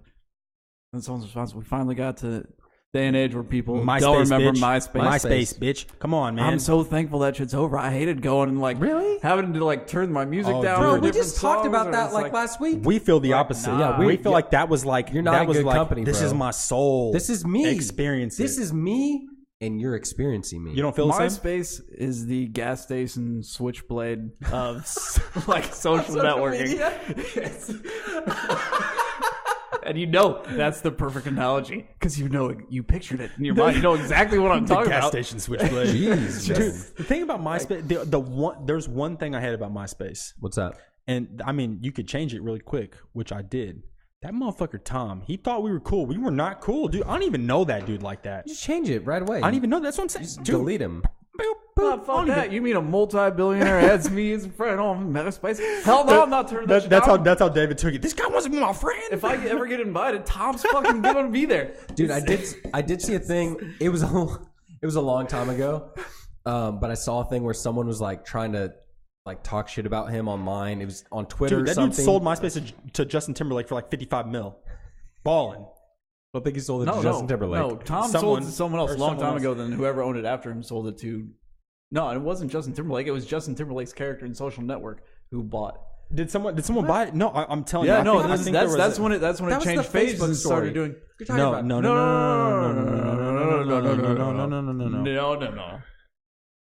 But no, it was Sean something. It was the investor from like Facebook who came in and told Mark Napster. Zuckerberg that's like He was a Napster guy, right? Yeah, same guy. Sean something? Yeah, and then he bought out MySpace. Are you guys ready for this? Yeah, Are you guys ready for Lay it this? on us. In June 2009, MySpace employed approximately 1,600 employees. In June 2011, Specific Media Group and Justin Timberlake jointly purchased the company for approximately $35 million. So I was off by $20 million, but I was right. Was this before or after the jean tuxedo that he wore with Britney Spears?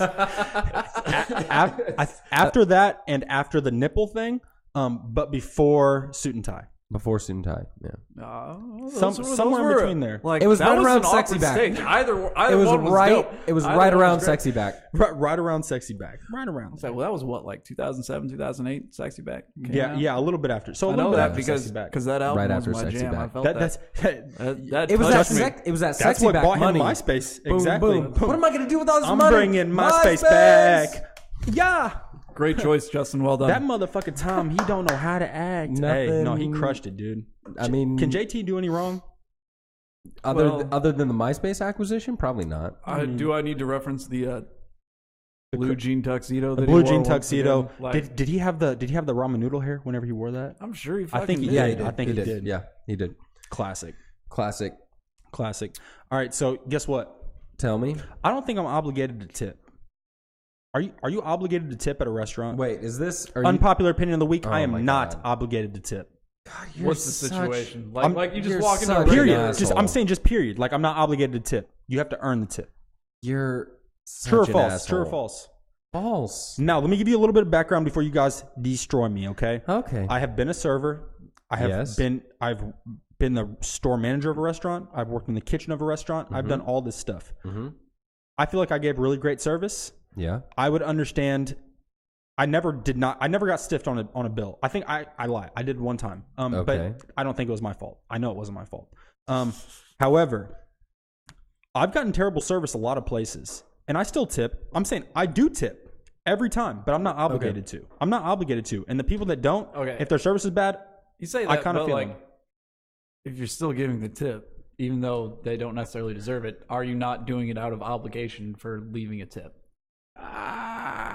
Like I feel like you don't actually understand the word obligate. No. I mean, I guess I do. I think I do. Checkmate. I'm saying I'm not obligated to do it, but because I'm such a nice fucking guy, David, I do it. That you feel obligated by social constructs to go ahead and leave that tip. No, I don't feel obligated.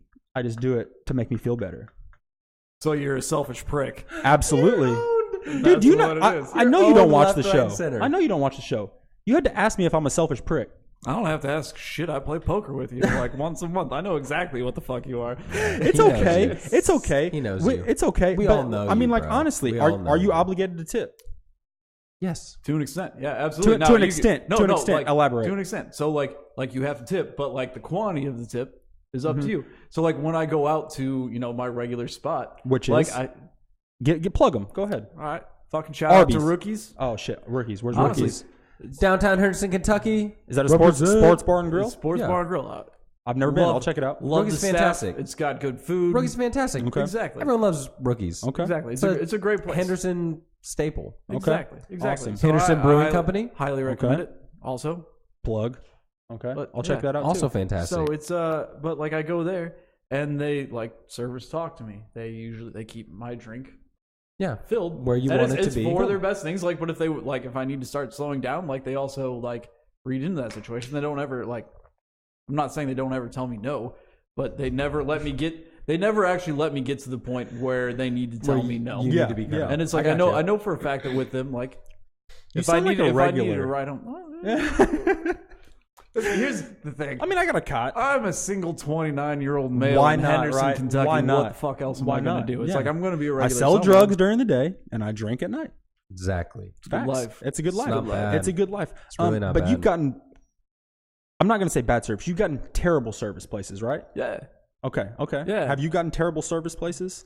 Yes. Did you still tip? Yeah, I stiffed someone on a tip once. Ooh, interesting. You felt like shit about it too, didn't you? Interesting. Okay. Interesting. Go ahead, dude. Spill it. Hey, you guys hear this? Listen to this fucking asshole. Was it your drug dealer and did he owe you money anyways? All right, we're gonna do this. Take it off my tab. We're gonna prick. do this. You know what? Maybe this is good. Maybe this is unpopular opinion of the week. Sean is not obligated to tip. All right, I had 0. I didn't know that this was the unpopular opinion. I don't agree with you. Okay. But you don't tip. No, I tip. I tip, and I tip very well. On the record. What an asshole. Always. I always tip well. I always do. He's just flashing that cash. I swear to yeah. Always. However, one time, dude, yes, it still haunts me. Did he hit on your wife? Dude, it still haunts me. No, it was a female. Uh-huh. It was a female server. Okay. We were living in at that moment in time I was living in San Diego, California. And we went to our place. It was like we'll call it like my favorite place to go. And we went there all the time. We went to this place all the time. And we went there, and our service, when I say it was terrible, I mean, it was terrible, but it's not just like, it wasn't incompetence. It's like incompetence is like, that happens, right? You run into incompetence. That's a thing. It wasn't incompetence. It wasn't like, oh, you're new or you're just not good at your job. It was deliberate? It was confrontational. Uh-huh. It was confrontational. Okay. Where, basically we were, I was with my best friend. We were kind of on like a double date type situation, but not really, because it was his fiance and it was a girl like I was like dating. So it wasn't like we all knew each other really well. Yeah. But we go out and we're there, and it's like, I mean, to the point where the server was like, did they look at you, point, laugh, and never talk to you again? Like giving us dirty looks, just this crazy attitude. It was so blatant and so over the top. Why? Like, what'd you do? I don't know. I didn't do anything. I don't believe that for 1 second. I didn't do anything. Maybe that's the problem that you didn't do anything. One of you wanted you to step up to the plate. Someone else might have been what it was. Lay something down. One of the other lay something down. One of the other 4, one of the other 3 that I was with, maybe they did something. I don't know, but like we didn't do anything. But it was so blatant and so terrible. Like it was really bad. But dude, I don't even want to say it out loud. I'm ashamed. Well, go ahead. Dude, you're already down this I've never path. talked to anyone about this, well, really. You're fucking talking All right, I'm talking about it now. Might as well tell the world. Dude, I literally... And she's listening. So we got the bill. She wants to know. It was actually Tanner's mother. Dude, she works hard daily, okay? Fuck. Okay. Biggest asshole moment ever. We got the bill, paid with a card or whatever. On the tip line, I wrote, work on your people skills. Oh, what a piece of garbage, and dude. That's not even just like a $0 tip. It's like, hey. And we walked out. Fuck you. And to this that day... literally was fuck you. And to this day... Fuck you would have been better. Yeah. Fuck you would have been better. To this day, it fucking haunts me. One time, I went back there Dude, this is insane. Because to be fair... I didn't go back to that place forever. Yeah. Because I was like, I hated myself because like, dude, that was like my favorite place. Now I can't go there anymore. I mean, I'm telling you, when I say I didn't go there, it was like 6 months went by and we went back in there. Who did I get as my server? Did she remember you? She had to have. Yeah, of course. No way. How did she step it up? No. Yes, she did. Oh, well, she was a good person then. She stepped it up 100. She had integrity. She stepped it up 200%. You didn't. In a very no. All he wrote what he wrote on the tip line this time. You obviously worked on your people skills. I remember still no you, money. Bitch. Still no money. Can't change my mind. It was so uncomfortable. It was so deliberate, dude. It was so deliberate. Hello, what can I do for you today? You fucking piece of garbage. It was that. She said all the right things. I know you remember me because I remember you. That's exactly what it was. And I'm on probation. I was like, I'm too far into this. I can't, we can't leave. Yeah. It's like, who knows what, but whatever. Oh God, it was the worst meal ever. It was so uncomfortable. And yes, everything was like, here you go, sir. Here you go. And I was like, fuck, man. Is this to your liking, motherfucker? Exactly. Yeah. Oh my God. That's you deserved it. You deserved it. I did. It. I did. Because regardless of whatever her deal was, I never should have done that. It was bullshit. I shouldn't have, dude. I told you. I still feel horrible about this. I feel horrible. I thought I was going to feel better. I just told you guys. You just made me feel worse. Well, I mean, we're not your fucking therapist. If the glove fits. We're here to judge you. I'm sorry. We're here to judge you. But that's what happened. That being said. And so are they. That's what happened. Oh, 3 people. And they will. However, I still don't agree with you. It's not an obligation because it's built into this, like you said, it's built in this social construct. It's part of what you do. Do you know how tipping started? That's a dead serious. I'm just asking. I'm not going to get on a soapbox about it, but do you know how tipping started? A little bit of factual history information. Do you know? No. I would assume something to do with like child labor and trying to help out. No, not okay. Like so you started on the right track. Like it's not child labor. It was for African Americans and like immigrants as a way for people not to have to pay them. Like a way for their employers not to have to pay them, but for them to rely on the generosity of the patrons. It's a dirty thing, man. It's bad. Sounds right though. Like I mean, like you hear the story that makes sense. That makes sense, right? Like that's the truth. God That's the bless truth. America. And it's I'm ignorant history. to a lot of things, but I mean, I know a lot of shit too. Random shit that doesn't really matter. But that's real. That's real, and it's fucked up. I have to use the restroom. You guys continue on and talk shit about me if you want to, please. I'll listen to it. I'll listen to it later. This motherfucker right here. Let me tell you a goddamn thing. David. So, all right. So that being said, with what Tanner's saying, I don't agree with him. However, I do think the way that tipping works is stupid. This is bullshit. The fact that There'd be a these better way to people do are it. like required to live off of tipping is a horrible fucking system. It's terrible. It's a terrible system, and just the idea of it. So there's a guy, and I'm trying to remember his name. It's Danny something. Danny McBride? No. A little eastbound and down? Dude. Any restaurant. No, there's a guy in New York. It's the guy behind Shake Shack. Danny Meyer. Yeah. Danny Meyer. Danny Meyer is the guy's name. And Union Square Hospitality Group. Okay. So that's the name. It's they own a bunch of different restaurant chains. But the idea behind it is in a lot of his restaurants, and he owns he owns Shake Shack, but he also owns like top tier Michelin star rated restaurants, whatever. But in a lot of them, he transitioned away from tipping, where they have a firm no tipping policy, and it's basically built into the pricing. They're having issues with it. It's not a perfect system, but the idea, I like the idea because a lot of his motivation behind it was removing, this whole, because it's a power, the customer gets on a power trip. It's if you're not cool, I'm not going to tip you. Or if you're, it's this weird thing where it's just no. Hey, let's just, this is what we do. We're going to put on a good performance. In terms of, we're going to offer great service, we're going to do our thing. This is what we do, and this is what we charge for it. Do you want to do that? Yes or no? And remove that power of an entitlement from the consumer, the customer, of being no, this is what you're worth to me, low or high. It's still kind of the same thing. And for me, I don't trust Yelp reviews because of the same fucking shit. Yeah, it's people who are oh yeah, no, I'm a food critic. Yeah. Nah, absolutely. Motherfucker, you're just some piece of shit who is fat as hell and likes to eat. That's it. No, you go to the fall festival and you had the fucking Pronto Pup and you think you know about food. No, good for you. The Pronto Pup. You had a fucking pancake, battered hot dog and you think you know what you're talking about. Is one of the greatest things ever. I mean, hands down. But, that doesn't make the Pronto Pup. The Pronto Pup does not a food critic.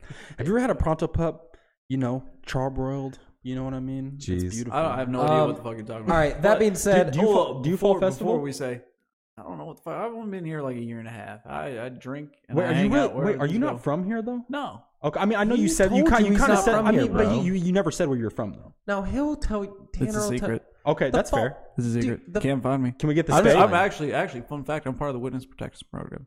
Oh, interesting. It's Ike's made up name. It's not real. That makes sense. That makes so much sense. It's got 5 fucking vowels in it. That would explain a lot. I don't know how you can see. How can you even pronounce a word with 18 vowels and 19 letters? It makes no sense. Goodness. But before we move on, you step away. I need to step away. You're good. Okay, yeah, absolutely. Can we get the state though, or no? No, he's not giving the state. I killed his mic. Okay, that's fair. I killed his mic. Fair. That's fair. He's not giving away. He said it, but it's off air. I don't know where the restroom is. Right at the top of the stairs. Right at the top of the stairs, man. No. All right, so I was explaining while you were gone. Yeah. And then we don't have to do this whole thing again, but about the tip thing. Yeah. So Danny Meyer, he has his theories. They're starting to do no tipping policies at some of his like high-end restaurants, and the idea is taking that power away from the consumer, like in a positive way. And because they're gonna hit the expectation every time. Right. Yeah. Because they're nailing it, and he has and that's what I was saying. Like I don't agree with your opinion. I don't agree with your unpopular opinion. Because the world that we live in today, I think you are obligated to tip. I think you should tip, regardless of the circumstance. I don't agree with the idea behind that, but I think the system is the problem. Yeah, no, I mean, we need a better system, but this is the system we have. So in the meantime, look, here's the deal. If you take up a table anywhere and you do anything with it, water, coffee, anything, Denny's, Waffle House, diner, doesn't matter. $5 tip. Okay. That's what it should be. Okay. Minimum. If your bill is $1.50, you should be tipping $5 because you're taking up time. Have you ever been a server? I have not. Okay, so there's this whole server movement on the internet right now. Really? And once again, I've been a server. So are they offended? About tips and are stuff they like offended? that. Of course, you know how it goes. But like thing is, so like a big complaint is I see this constantly. I see this exact tweet verbatim constantly. If you can't afford to tip, don't go out to eat. And like, I mean, I get what they're saying. Right. I get the context. You know what I mean? Like what they're trying to get at. True. But at the same time, I mean, like, you don't know everyone's life, man. Like if you can't afford to get stiffed on a tip, get a fucking job. Like get a different job. I don't know. I don't know what to tell you. I'm just saying, like, I don't know what to tell you. If you have to rely on other people to give you money, like, you know what I mean? I'm obviously you work for it. I'm saying, but like, if you have to, like, if someone else determines how much you get, welfare. I'm saying like government involvement. If someone else determines what you get, like, and you're not okay with that, you need to find another profession because there are certain people out there who, you know what, they can't afford. Like maybe they can't afford to go out to eat all the time, but guess what? It's their daughter's birthday, and they're going out to eat regardless, and they have $65. Right. And the bill comes, they calculate it, they know it's going to come up to $61. $61, right. And then they're like, oh well, we got $65, $4 tip. That's all they have. That's obviously not the correct percentage tip. You know what I mean? That is deemed appropriate, and they get trashed. Is that fair? No, but generally people doing that kind of thing also don't spend 61 something on the meal. They'll go out and spend 40 and then leave a decent tip and still have some after. Absolutely. That's what you should do. Yeah, it's personal responsibility. Yeah, it's okay, like that's fair. That's fair. Like you shouldn't stiff someone because like you it's your suck civil, at math. It's your civil duty. Like that being said, there are a shit ton of houses out there who I guarantee you also do just like they've got 65, so they spend 65 and then fuck the tip. But yeah. They have poor morals. Yeah, so, I mean, typically. I guess, and you fall into that category. Good. Yeah. So brought it all home. Fair enough. My opinion is my opinion. I didn't have a story about how I didn't tip someone. You piece of garbage. Okay. So we'll get into it. David, honestly, man, I kind of mentioned it earlier, and you can believe it or not. We've honestly been really excited to have you on the show. It's very true. Really very, excited, very honestly, because me and you, we've probably seen each other. I mean, it's not like a crazy amount of times. 5 times. We'll call it 5 times. We played poker 5 times. I mean, it's probably been more than that, but we'll call it 5 times. It's at least like 15. No matter how many. It's been about like once a month. I guess what I'm getting at is no matter how many times we played poker, we've never really had a conversation. Like a real conversation, well, right? It's like, you always show up 20 minutes after the game is supposed to start with your friend. They're like, all right, let's play some poker. Then after that, most of the words that I say consist of fuck it. Let's do this. And that's fair. That's all it is. It's you just need to show up like on fucking on time and then we can socialize. Talk Absolutely. Just show up on time. Well, and the thing is, man, like I do, and like I said this earlier before we got into that rapid fire question round, I was like, and you I said that like you were interesting. We asked you a couple questions and it was interesting. You thought I was joking. I'm being serious. I think you're interesting, especially because I don't know any pharmacists. I don't blame you. I'm an interesting guy. Like, yeah, absolutely. Dos Equis reached out, turned him down. That's how interesting I am. Fuck him. I'm holding out for Modelo. Anyway, that's a mistake. Anyway, man. So like, you're a pharmacist. You grew up Mennonite. Like, those questions I had were genuine. Like, you know, I mean, it's stuff that I want to know. And I think a lot of people, regardless of, there's this whole thing out there where people are afraid to be. Ignorance has a bad connotation to it. Like, if you're ignorant, what's the definition of ignorant? It means you don't know. Lack of knowledge. It means you don't know. That's all it means. It doesn't mean you're a fucking racist asshole. You know what I mean? Or whatever. A lot of people who find themselves ignorant are like also not willing to learn. They're just happy in their beliefs and they're not willing to change them with exactly. knowledge, so. Exactly. So, you know, I'm not afraid to say I'm ignorant, you know, about a lot of topics and everything like that. And you're kind of getting into it and laying these answers out. And I think a lot of people are. We don't have a ton of listeners right now, but I'm sure I guarantee 95% of the people listening had no idea realistically what a Mennonite was. They might have thought they knew, or they might have been like, you know, if you know what a Mennonite is? Yeah, elaborate. Yeah. Oh, we'll talk about it later. You know what I mean? Use it in a sentence. And it's like it's embarrassing to some people to not know things. You know what I mean? They start describing Amish people whenever people. That's fun. I'm more than happy to explain and give great examples. Yeah. Me personally, not a great example of Mennonite, but what I come from are great examples of Mennonites. Absolutely. And it's, so you just... Yeah, no, absolutely. So once again, just getting back to the fact, dude, I do think you're interesting. And Sean has kind of like, he's told me he's had great conversations with you a couple times, really interesting conversations. So we're going to get into it, man. We're going to try to spark that flame that you and Sean had that one summer night. So fucking beautiful. Yeah, it's July 4th. I'll never forget that shit. We were sitting out in front of our friend's lawn and just things got heated. It is what it is. One thing led to another. Everything all right. I like it. A little Office reference there for you guys who didn't pick up Hunter. on that. My sister Hunter. So very talented. My first question, man, and we're going, you know, if you didn't know, we're getting back into your job and like your day to day. How many blatant drug addicts do you deal with daily? Tons, right? Tons of drug addicts. All the drug addicts. Honestly, it's not that often that it's really like blatant. Oh, blatant. Okay. Like, and honestly, like, even though like we'll do tests, we'll do. Is that a fair question for me to ask though? Well, it is a fair question for you to ask, and I have no problems talking about it, to be honest. And it's like I'm not one to judge. Like you get these people, and they end up in shitty situations, and what it takes to become a drug addict is incredibly minimal. It's a lot sadder. Than what a lot of people like give them credit for. Especially you end up in the hospital, OD'd on crystal meth, and you've got cocaine in your system and X, Y, and Z. We're gonna do our best. I don't approve of that lifestyle. I wish better. But that's not your job to approve of someone's lifestyle. Exactly. That's my job is perform to the best possible thing that I can. So that's what I do. And even if that wasn't your job, you have a moral obligation. Well, exactly. Yeah. A basic set of principles. Give that to you. Absolutely. But so as far as like actual drug addicts that show up daily, I don't get that many. But when you see them, it's obvious, right? Well, yeah, when you see them, it's obvious. I mean, it's like how they respond to certain things is also obvious. I mean, from my side of things, I see a lot more of just the drugs as opposed to actually seeing patients.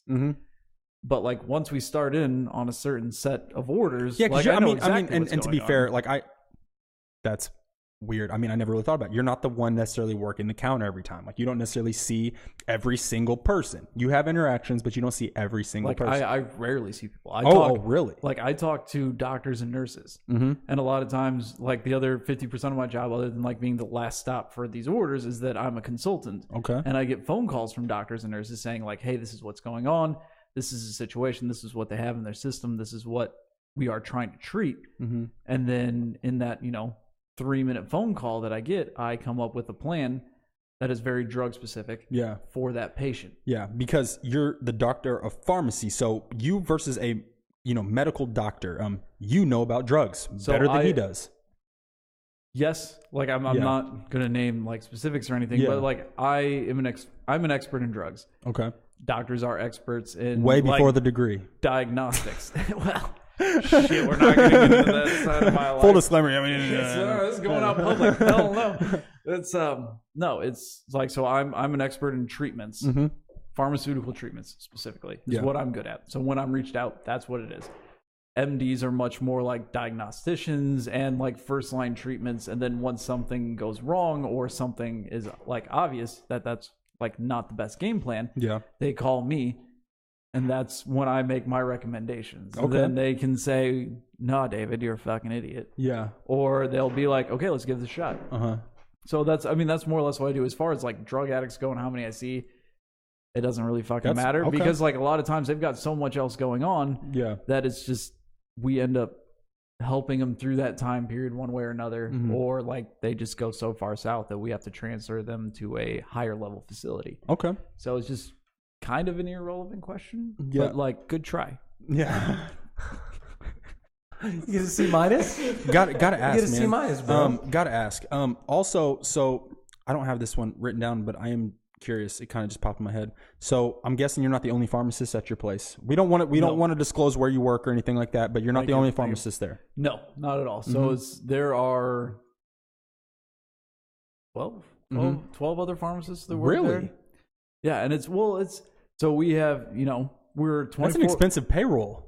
That's got to be $3 billion a year times 12. Yeah, I mean it adds up quick. Why do you think drug prices are so high? It's the drug industry, bro. Yeah, $36 billion a year. What did you pay? But no, so it's like, and honestly, like we run a small shop and we run very lean because it's honestly all over America. Hospital like financial health is not necessarily there. Okay, and like everyone has to cut down on what they can. At my institution, part of what was cut down was some services that a lot of pharmacies offer, just because it's almost a luxury. Okay. Like it's in my mind, because I'm a pharmacist, like it's very much like those positions need to be there. Yeah. However, in administration's mind, HR, absolutely, like, the people it's like watching the books. We've got these doctors making these decisions. Why do we need pharmacists working alongside of them? Yep. They're not the ones making the orders. So in my mind, at my institution, we should have about 5-6 more pharmacists. Really? Minimum. Okay. That's interesting. Minimum. So, and that's my personal opinion. I think we've got a great staff where we are now, and things are very well balanced out. However, it's so how many per shift? Right. So that depends. So it's we have, director of pharmacy, pharmacy manager, and then there's third shift. Director of pharmacy is the boss. Yes. Like he's the one, like your once boss. He says something, that's how it is. Yeah. Like that's what the pharmacy's going to do. So, and then you said manager of pharmacy or whatever? And then there's the manager of the pharmacy who handles more of like runs the shifts. So like my pharmacy manager is not actually a pharmacist. Okay. And about in 50% of hospitals, that's kind of how it goes. They have a business degree? Yes. Okay. Yes. So like that kind of thing, and they handle more like purchasing, scheduling. I mean, it's kind of that makes sense though, right? Yeah, it makes sense. Absolutely. So then we also have like a clinical coordinator who, I mean, she's absolutely amazing, astounding at her job. Brian's wife. Wonderful woman. Love her. Oh, I know Brian. Poker Brian. Brian. Okay, yeah, he's a nice guy. His wife is my clinical boss. Okay. Oh, nice. Really? She's dope. She's like my age, incredibly personable, very knowledgeable for her age. Yeah. Absolutely fantastic. Awesome. So we have that. But then, I mean, all those people work, first shift. Yeah. So then you have like first shift, and then we have a clinical wing position who kind of steps in for like all the pharmacy consults where we dose drugs and monitoring. Then we have an IV room pharmacist who is just in charge of the happenings of how we make drugs and making sure that we're up to date with all legislation. That kind of thing. We also have an infusion pharmacist who handles all of our chemo and oncology and long-term stuff that people don't necessarily have to like stay in the hospital for. So specific pharmacists to specific drug areas, essentially. More or less. Okay. But then we also have a first, second, and third shift pharmacist. Yeah, who just handle the stuff. Like I'm the second shift pharmacist. Okay. So when I go into work at like 11:30 every day. And when I get there, the other pharmacists go to lunch and take a break because, well, I've got it. I'm good at what I do, and it is what it is. Sure. So, like, I show up, they take a break for a while. I handle order entry, making sure that the orders are all appropriate for the patients, handle all the technicians and getting orders ready at that time. Then they come back and, they kind of, like, we're all working together at that point in time for whatever. You guys overlap, and it's just, we've got all the pharmacists, and then at 4:00 is I'm officially the only pharmacist on the hospital campus. Okay. Until 7:30 when third shift shows up. And then there's about half an hour overlap depending on need. Like tonight, I stayed over extra just because I had to help out. Yeah. And it's like I couldn't leave the next guy high and dry. Yeah. That makes sense. All right, so what is the craziest drug type thing that you've seen that you're comfortable talking about? Nothing. He's trying to set you up, man. He's baiting you. He's baiting you. All right, you don't have to answer that. It's that's the thing, is like keeping that question like so politically correct. And I thank you for the attempt, but it was just like so vague at the same time. Yeah. You can't answer that. It's like there's no way to answer that kind of question. You can't answer Has that. anyone ever come into the pharmacy demanding Lortabs? No. No, but I've had people tell me that like they're allergic to everything else and they can only have Dilaudid. It's like, no, I got a headache. Give me that Dilaudid. I'm allergic to Tylenol and Advil. No, you're fucking not. No, you're not, guy. Like if that's You're your allergic to acetaminophen? that's when I know that I'm dealing with a drug addict. Yeah. Okay. Like, well, there you go. So are, answer my question from there are earlier. huge red flags, There we and go. it's like luckily since I don't deal with patients as much, I don't have to deal with that. Like the nurses catch the brunt of it, but like it's still okay. Is it safe to take expired medicine? Okay. Just like read back that question. Let me know what you think the answer is. Okay. I guess let me rephrase it. It's probably not safe. What really happens? Does it get stronger or does it get weaker? You don't know? There are millions of medications out there. I mean, it changes. It depends, and like it is very like indication or because this is something I've literally like I've heard talked about before and everything, and like there's no real answer, so I didn't know if you had like a real answer. There is no real answer. It's very drug specific. Some drugs will become like more potent. Okay. As time goes on. And once again, that's what I've heard. I just didn't know if that changed. And that's a huge problem. Like that's a big fucking deal when you are taking like a issue. like you a see your pain grandma's medication, like 10-year-old Lortabs in her cabinet or whatever, like those could kill you.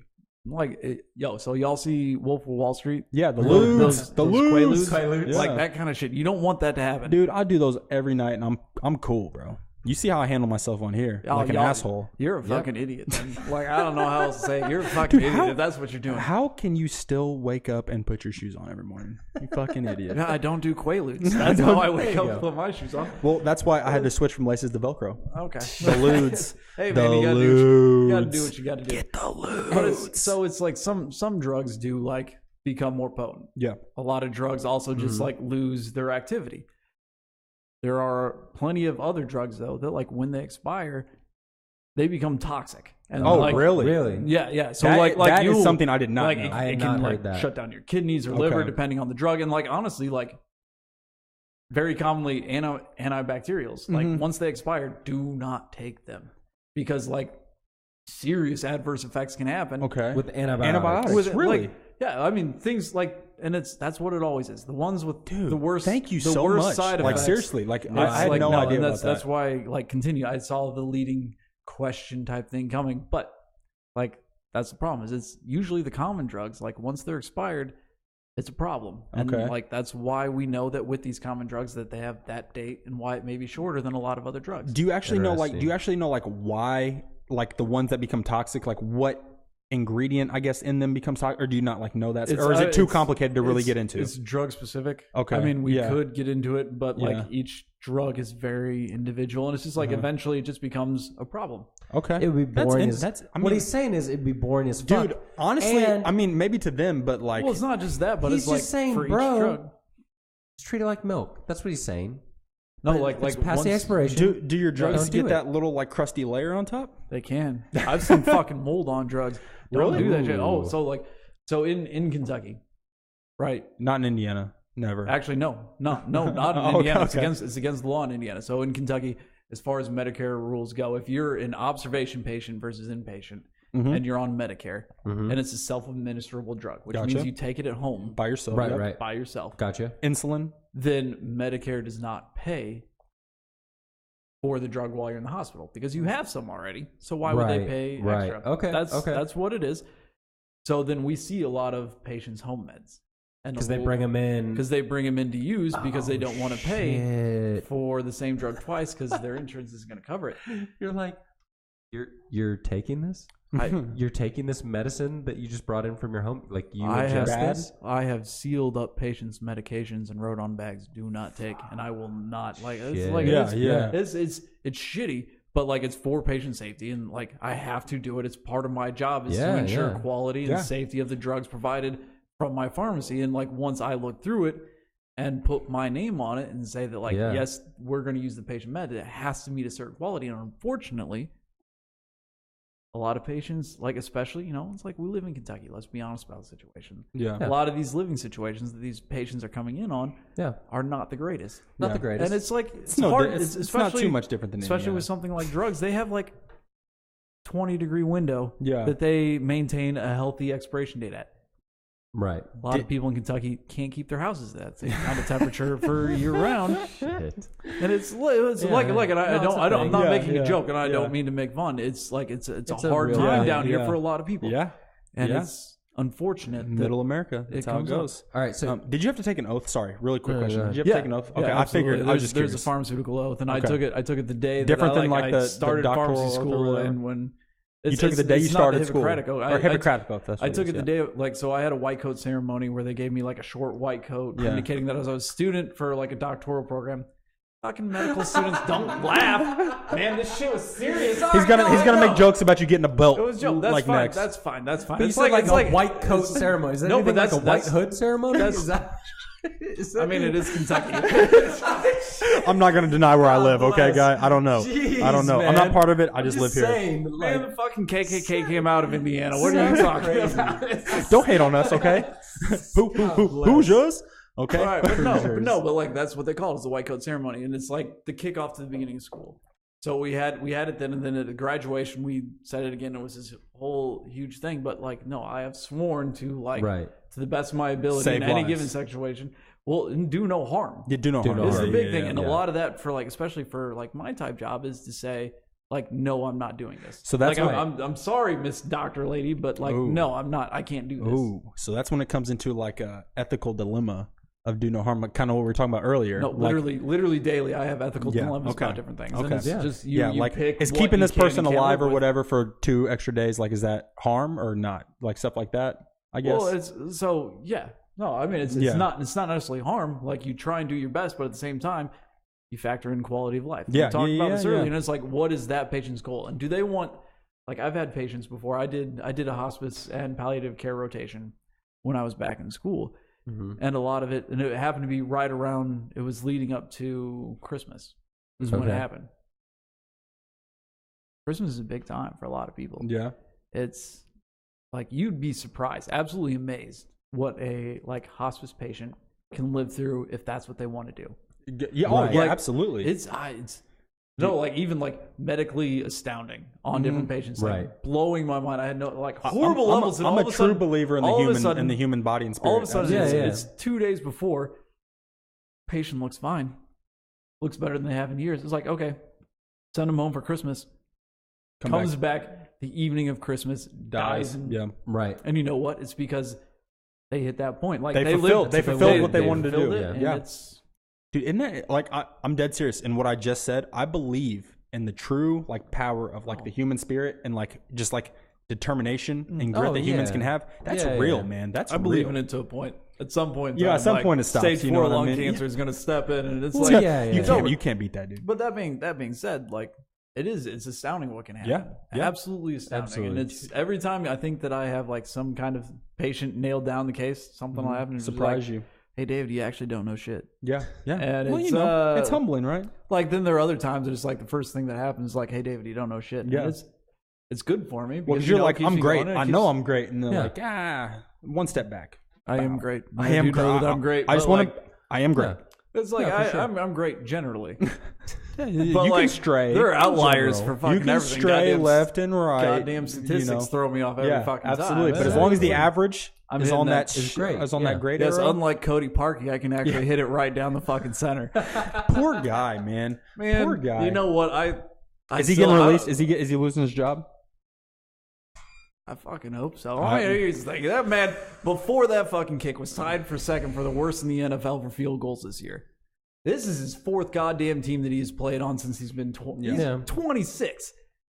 like it's been enough. That's Now pretty, whether like that's pretty rough. and it was credited up to being tipped.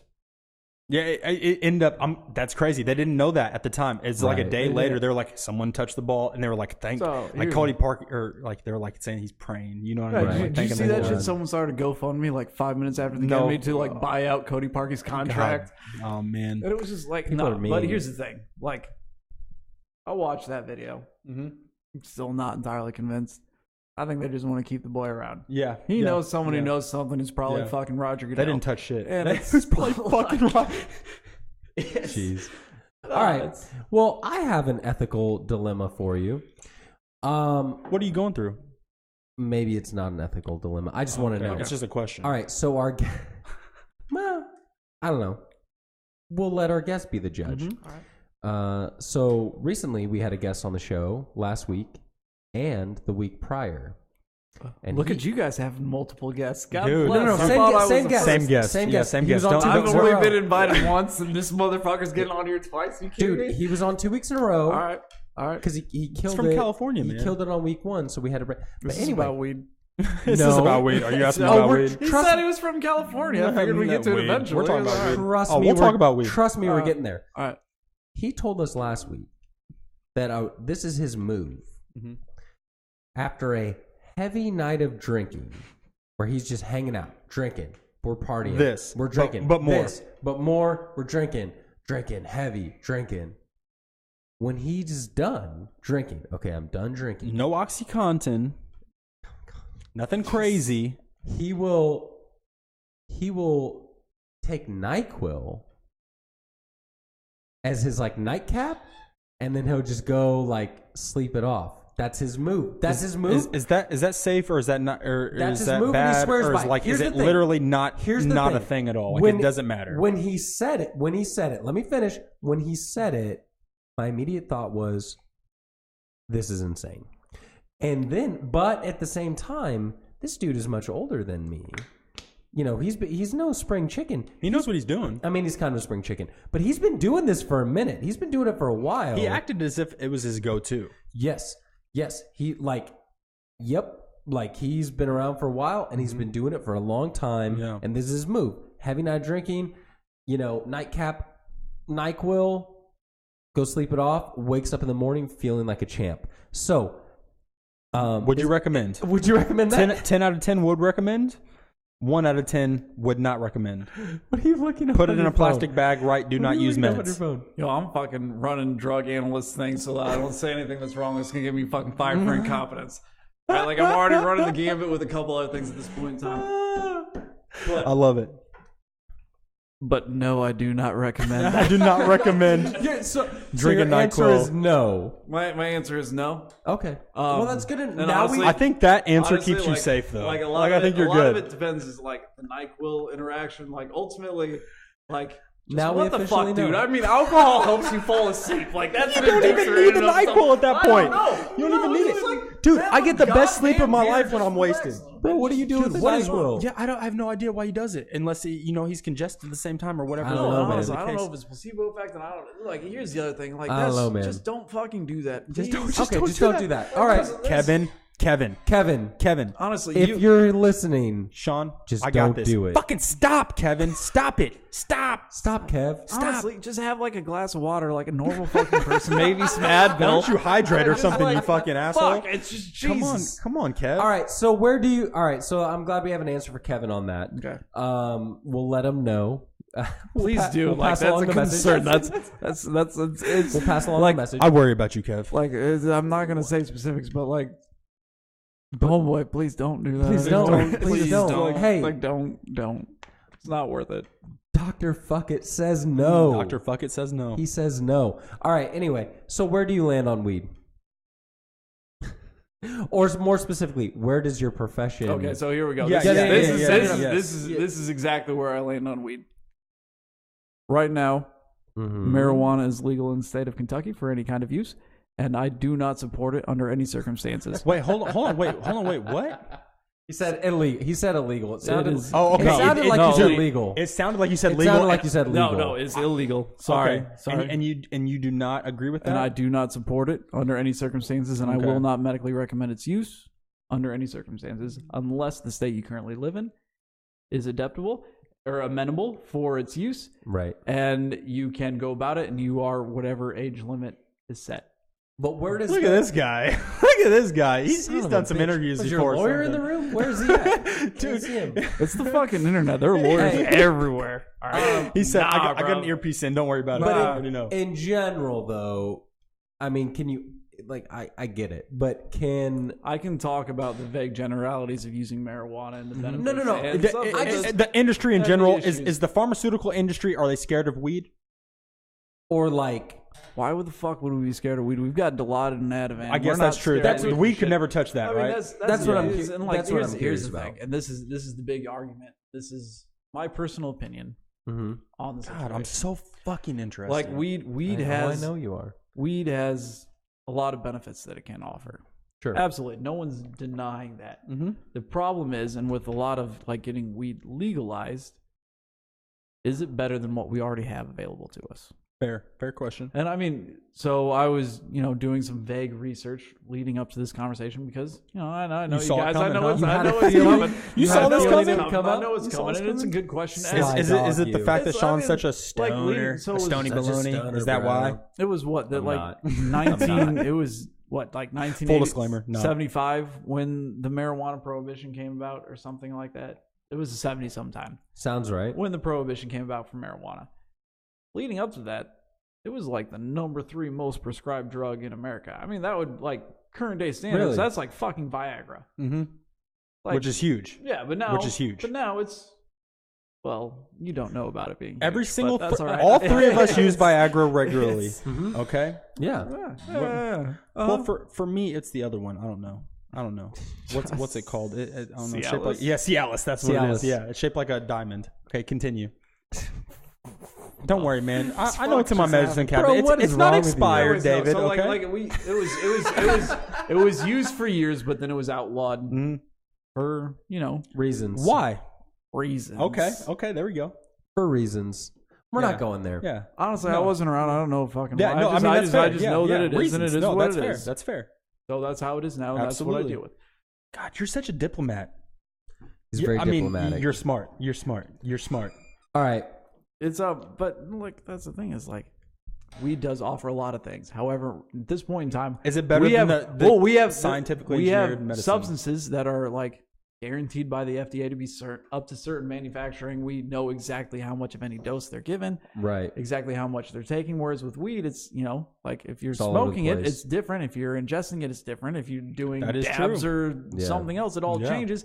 And like the actual who made it. I mean, it could be What? fucking Joe you said, Blowout. You said doing what? If we're doing what, it's something different? Don't you fucking look at What- me like that. what If is I know that? the straight, if I know the slang names, you do too. All right, don't. Fair play. enough. Fair Don't enough. play. You know exactly what I'm talking All right. about. I'm not going to play ignorance right All now. right, so- Okay, fair enough. All right. So I'm with He you. called me straight So, up. Speaking of other substances, what's the deal with fentanyl, man? Dude, right. it kills people. Look, I don't know. Yeah, know. so does That's what fucking water. You don't see us trying to like get Look, bro. bitch about it. Dude, that is super. No fucking one ever brings it airplanes. up. Like, you drown, Look. right? Like, I'm just saying. Tom Petty, Prince, Mac Miller, gone. All right, yeah. Fentanyl still around. What's okay, going on? so before Okay? before What's he going on? before he gives his facts, I'm gonna throw this out here. Why'd you do facts in air quotes? Well, no, I didn't do air quotes. I did like some Yeah, kind of no. weird. no, hand you did gesture. air quotes. I did some kind of weird. Are you saying he doesn't have facts? No, he has facts on what fentanyl does, what it can do, and his interactions with it. I don't feel one way or another. The only thing I know is I know how the media works, and I know fentanyl's been around longer than the past year and a half. So go ahead, man. How do you feel about it? In the proper controlled setting. Okay. Fentanyl, Just like anything else. No, like once again, like where it's supposed to be used and it's being used that way. Right. Fentanyl's an amazing drug. Absolutely Really? fantastic. I mean, as far as opioids go, especially personally, it's one of my favorites. Just because it comes in so many different things. We have patches for it, IV, IM, as well as like lozenges. Ease of use for the person who everything. needs it. Everything. Yeah. It fits everything that we need. Lozenges, really? Yeah, absolutely. That's interesting. Films, That's super like, interesting. and it's you have hospice patients, Yeah, who and, can't like really or do old much, frail yeah. people who can't have a patch for chronic Yeah, things. that's fair. And it's And it's like a lot of opioids have that kind of thing. Lozenges? No, Are you trying to sponsor the show? No, but that's the thing is like you hear about these celebrities who have OD'd on things, and like chances are they had lozenges, or that like it got sprinkled on their marijuana or something they lit up, and like, or I mean, yeah, they were doing like, maybe fentanyl, but they were also fucking doing cocaine and fentanyl and heroin. Well, that's the other and thing. drinking. Like with these celebrity deaths, and for whatever reason now fentanyl's the center concentration of things because it's like the news. It's a new buzzword. Is what it is. That's what I said about the media. That's what I said. That's what it is. The other thing is like medically speaking, it's becoming a lot more popular because it does not have the same hemodynamic effects that like morphine and Dilaudid have. So like it will. What does that mean? So it dumb that down. Yeah. No, like honestly, like for me, not for the listeners. For me, as soon as I said it, like I knew I would need to explain. It has to do with blood, right? It has to do with your blood pressure. Okay, I know. So I know word roots. It's hemo. Go ahead. Attaboy. Hey, well man, done, dude. Well done. But no, 3-second pause. I'm actually really smart. Okay, go ahead. Don't believe it. Is that part of like the satire? No. I'm saying I know what you're saying. Go ahead. It's just for him. But no. But so it's for like my own benefit. It affects your blood pressure in strange ways. Yeah. Okay. Like okay. You know, right. That kind of thing. Okay. So it's like a lot of people, it drops it down amazingly.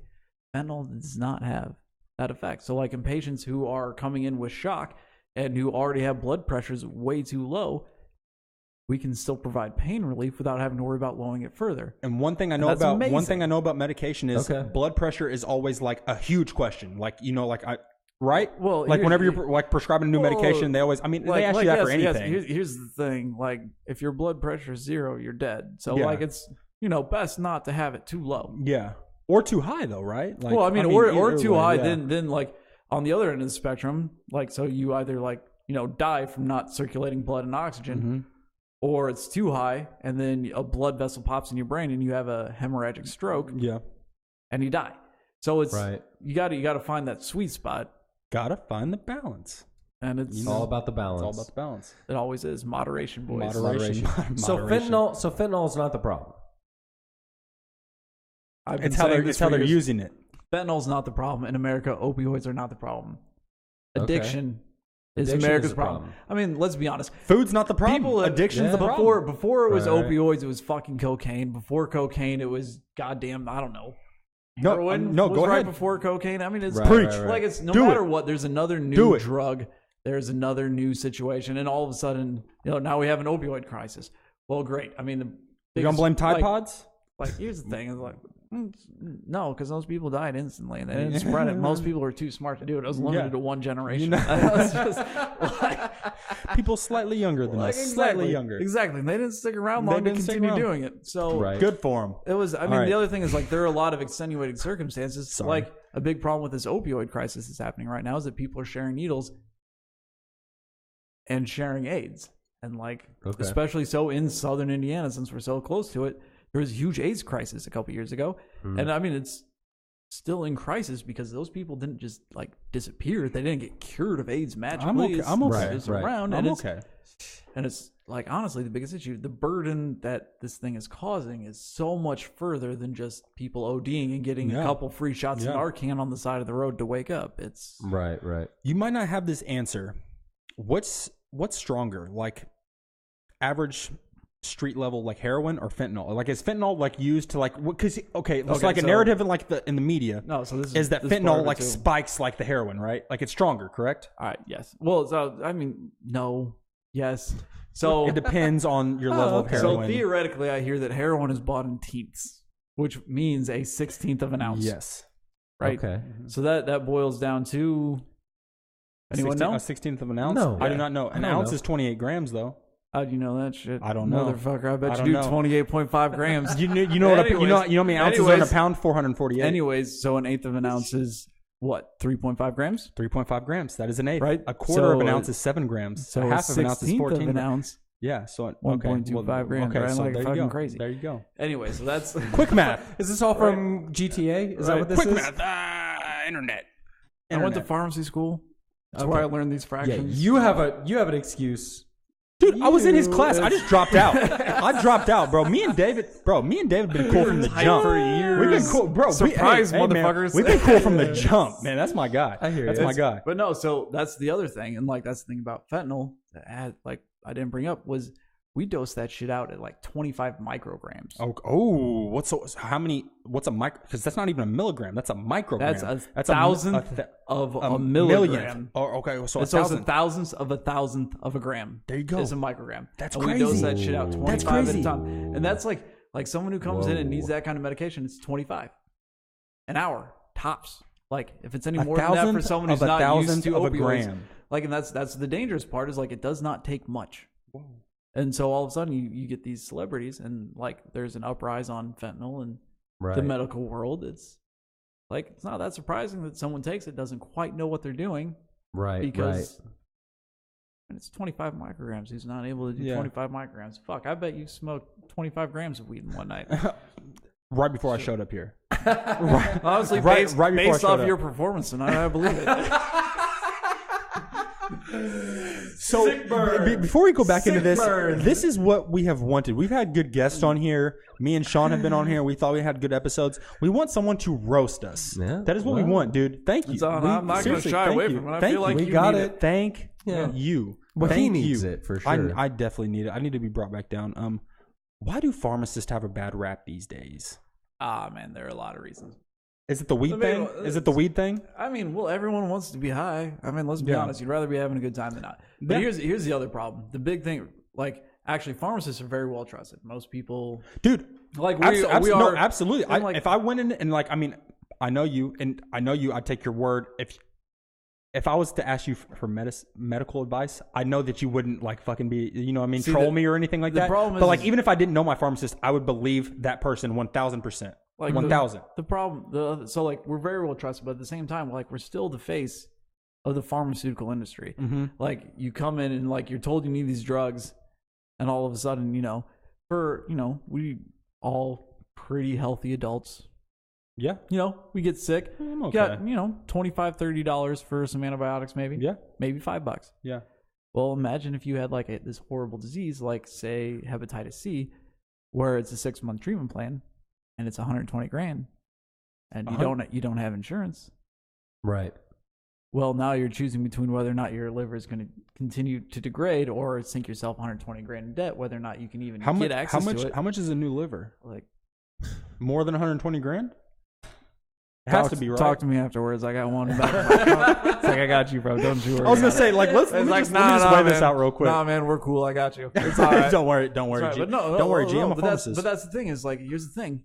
Like, if you make $15,000 a year, or like $30,000 a year, which some people in America do, absolutely. Absolutely. That's the thing. A lot of people constantly like $120,000 a year for someone who makes $1 million, nothing. $120,000 a year.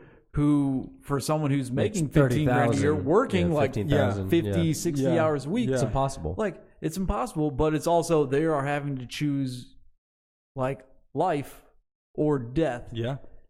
Or, it's life with this incredible burden of cost once upon again, them. And that's quality of life. And it's not living. Mm-hmm. And as we get back to this quality of life thing, but the problem is pharmacists are the face of that. We're the ones who have to tell you no. We're the ones who have to say, like, you can't pay for this, so I can't give it to you. But like, problem, we still live in this capitalistic society. We don't have socialized medicine. Mm-hmm. I'm not going to delve into that at all. Oh, okay. That wasn't a question I had written down until you just said that, and I was ready. Like that's the thing is like I won't get into the politics of it, but right now the system that we have up is like you just know what we have. Like that's fair. You have to be able to get it. And there are a lot of programs out there to help people get their medications when they can't afford it. There are a lot of things, and the vast majority of pharmacists will help you find things that will help you get your medication, but we still can't just give it away for free. Right. Well, and like the research that goes into these things. I mean, yeah, fair. You start out with a couple thousand drugs and test them for narrow it all 10 the way years down. Yeah. Until you get one. Mm-hmm. That may or may not be better than what we already have. Yep. That's expensive shit. And then once that drug does not get like cleared immediately. It's cleared for so-and-so trials, and then it's clear like this whole thing is a So process, you go an through expensive process. You go through 1, 2, 3, and then like 4, you have it released to the market, and then you bring back trends and adverse effects, and you add into the label of what it is.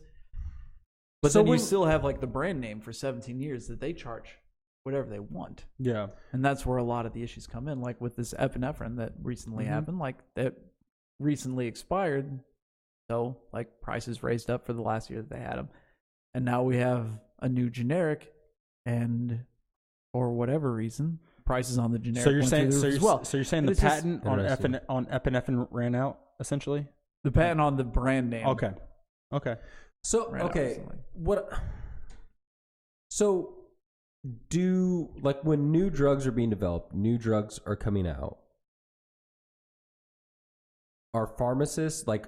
Do you get pitched? Because like doctors get pitched, right? Yeah, like by these pharmaceutical they sales go reps. right. Pharmaceuticals they come in like here's our thing. Like, are you in on that process He doesn't, also? but he no? doesn't. He doesn't choose what people get though. Like you get Right, the that's why- In that's why I'm asking, in a right? lot of situations, like I make the recommendations, and Right. like, Oh, really? it's like Okay, I'll get pitched, but it's not what people think it was. It's not like in the 80s. In the early 90s, there was an anti-kickback and antitrust law that was passed against doctors that very like limits what pharmaceutical reps can do and provide services. So it's no one is going out and buying steak dinners for anyone. You're not going out to strip clubs and getting lap dances for. They're not pimping out the medicine to you. Or exactly, like that exactly. anymore. And honestly, They're anymore, pitching it. They're pitching it to you. They're not. they're pimping pitching you it out because for it. like anymore, like if you have a new medication, it came out for a reason. And it has a very specific indication that you need to know about. And the number of times that I've had, and a lot of what I this get one doesn't anymore have this side effect or doesn't whatever, have this side effect, or it like covers this bug.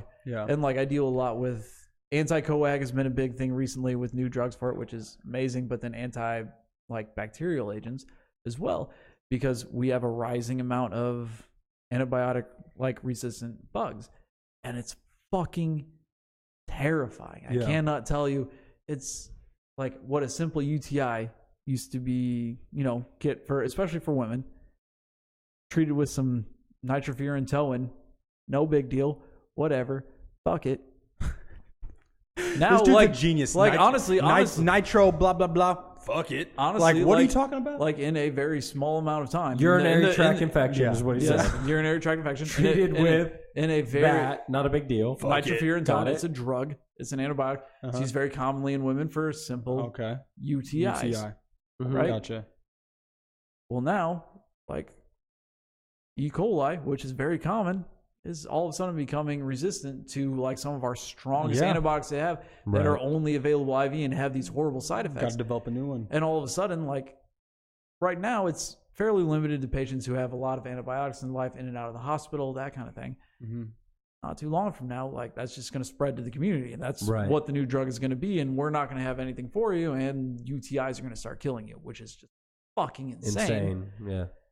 Yeah. And it's going back to medieval times. So like that's crazy. Something else I do is to make sure that like we're not overusing these antibiotics, and that like we are using them only when we have to and when it's appropriate. And it's called antibiotic stewardship. And I personally fucking obviously hate it. like anything, it's a pain in my ass. like anything else, like they'll develop a resistance. Like, like that's how it goes, right? At a much faster rate. Right. Okay. There's something, but all right. So the United States is something weird, and I don't forget. I think it's the United States and like Australia or something like that. But we're one of. There's only a couple countries that do this, if I'm remembering my facts correctly. Maybe you know, maybe you don't. But where the United States is one of the few countries that is allowed to advertise drugs. On like TV? Like on TV and radio and stuff like that. Do you know what I'm talking about? Yeah. So the example that I'm talking about, is Viagra. It already came up, but it's Viagra. Dude, those guys are so happy in those commercials. So that's why I started taking it. Cut me off anytime I'm wrong. I literally thought it made you happy. I didn't know it had anything to do with boners. David, cut me off anytime I'm wrong. But my understanding with Viagra was originally they were creating a drug that was supposed to help blood pressure. Yes, that's what I heard. And from Love and Other Drugs, and it didn't exactly work that way. But there was this side effect. Boners is what he's talking about. Pants tense. Yeah. And they're like, well, this is a thing. This is cool. But like, what can we do with this? Like this cool side effect. Look at this pants tent. So what can we do with this? And so basically, again, my understanding of it, from what I've heard, was that like the drug company invented erectile dysfunction. Like that's not it wasn't a real thing. It wasn't a real medical condition. Like it wasn't diagnosed. Okay, pushing the mic away again. That is some of the dumbest shit that I've ever heard. That's not true? Here's like, that's not true? No guy from like 1960s is gonna admit it, but like our ED has been around for a long fucking time. Yeah. Like, and we finally got to the point where it's like, oh, it's no longer that you're just old. Like, you may just not be able to get it up, and we may be sure. There are other things that involve. Does that does that have to do with physical stuff or just mental stuff? Yes. No, it's both. It's both. It's both. And like I'm the drug, saying... it's like Viagra will not. You can take that shit and not get an erection, but because you still have to have the like drive to do what you're doing. Still have to have like a stimulus. Like you still have to see or feel or like be trying to get into the mood for it to work. It's not just like gonna all of a sudden give you a boner and then you're like, hey, now that I've got one, well, let's fuck. Here's Sean, is that true? You're such a dick. Here's what I'm saying. I'm not saying I'm so good at this. I'm not saying that it didn't exist or it doesn't. That's not what I'm saying. What I'm saying is that medical term wasn't in the lexicon. It wasn't a thing. People kind of brush that thing off. That's impossible. It was something that people could talk about. It was a real thing, but like who coined the phrase? Because they couldn't just say hey, we're making blood pressure medication. Nope, we ended up with a boner pill. Hey, we can't sell a boner pill. No one's gonna buy it because we can't just be like, we have a boner pill. Now today it would work, but when they figured it out, they couldn't just be like, we have a boner pill. Yeah. So they had to create a problem for which they had the solution. Okay. And they didn't create the problem. The problem existed. They created the term. They created the term. Personally, I cannot speak intelligently as to how the term erectile dysfunction came about. It wasn't you. However, it wasn't you. However, Viagra has a solution to the problem. There you go. There you go. Right, but is it one of the most prescribed medicines in the world? Right. That's what in the United States. That's what you were saying. It is. I'm not going to say that it's one of the most prescribed. I don't know the exact numbers. Yeah, I do know, however, big time. It's huge. It's huge. Big time. Huge. No, it is big time. We're gonna build a wall. Like we're gonna fill it with Viagra. No insurance company pays for it, but everyone's willing to pay for it. So it is like one of the most profitable drugs in America. I typically, I tend to gravitate towards the brands that advertise discreet sending to your doorstep. Yeah, Romans, that's big. That's huge. Those are the ones Romans, I'm looking for. Romans and for hymns. Those are the ones I'm looking for. They got your back. Those are the ones that I am looking for, man. Goodness. Absolutely. All right, let's get through this. Any other drug questions? I have one more that I really like. This is mine, dude. I really want to know. What do you got? How do you get the drugs? Pharmacy guy. Oh yeah. Who brings me to you? Like that's all right. So I made the joke. All right. Full disclosure. I swear to God, I've asked this question 15 times today to other people because I was excited about this episode. I was like, I'm going to ask him this tonight. What do you think? Full disclosure. I made the joke about the big bottle into the little bottle. But that's factual for like cough syrup and stuff. It's a Seinfeld bit from like 98. That's fact, and I'm not doing it justice. But in preparing for all of this, I said that to Tanner, and Tanner said, "Dude, okay, I lost my mind, man. So I'm super interested. I can't remember exactly what I said to that. He said, "Where does the big bottle come from?" Yeah, okay, yeah. So there you go. So yeah, so where does the big bottle? I fucking couldn't have teed that up. Sorry, it was 2 inches off the. It was perfect, and then you just chill the fuck out over there, guy. Oh, blah blah blah blah blah. Oh hey, thanks. Hey, thanks for that. Shit back there. You touch my mic again. We split the cost of these. You fucking animal. We split the cost. That's your mic. This is my mic. Half of that is mine. Half of that is yours. Don't you goddamn touch my mic. God. All right, excuse me, David. I'm sorry about that. So back to my. You said, where does the big bottle? Once again, man, I'm gonna tee it up. I swear to God, I've said this 3 times so far. I've been super excited to talk to you about pharmaceutical stuff. Ask you these questions. This question in particular, I've asked multiple people today. Hey, man. Hey. We got David on the show tonight. You know, fuck it. Poker David. Yeah. Fuck it. He's a pharmacist. How do you think he gets the drugs? And guess what? Okay, so here's the answers I got. Don't answer yet. Here's the answers I got. How was that? This is what I said. I said the Silk Road. I said if it's not a Brinks truck bringing it, then it's insane to me. Like it needs to be a Brinks truck. Okay, and then someone else said, no, like if he's prescribing Xanax, they bring him this big thing of powder, and then he presses the Xanax, and then he prescribes them. And then someone else said, no, he just gets a really big bottle of Xanax, and then he just pieces them out. So what's the answer? A big bottle of Xanax. The third one. A big bottle of Xanax. The third one. Gets them off Amazon. Damn it. God damn it. But does a Brinks truck bring the bottle? A Brinks truck? Brinks truck. Yeah, like an armored truck. Because if it's in a normal car, then what the fuck? Why the fuck would we advertise this shit that we got like fucking C2 drugs Well, I coming mean, in? everyone knows that you have them though. Like everyone knows that you have them. You know what I mean? Everyone knows. So you do it discreetly. You bring them in discreetly. When we bring it in unmarked vehicles, fair. But like I say, unmarked vehicles. That's gonna sound sketchy shit. It's not like some blacked out Camaro that like no headlights. It's some That's dude wrong. shows up. No, it's like a in regular a beige delivery Toyota service. Camry. It's like it's a very reputable delivery service. We have like everyone in the process. Uber has Eats. DEA line like numbers. We're all registered with them. We all have. Yeah. Like, we're all trained, handle it. We all have a shit ton to lose if something goes wrong.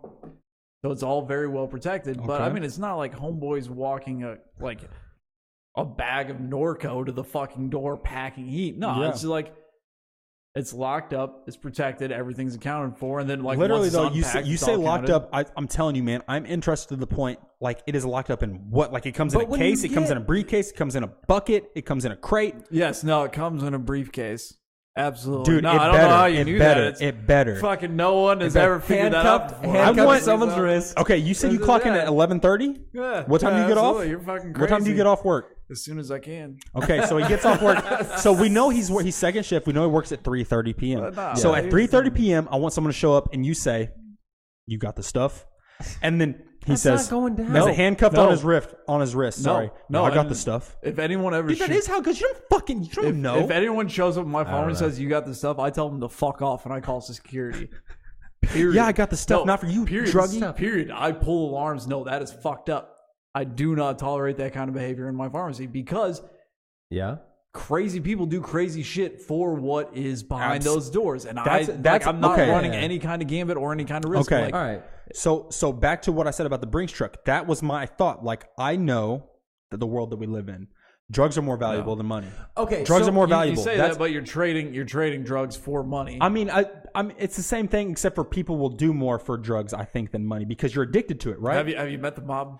Addicted to money also fair. But it's basically the same.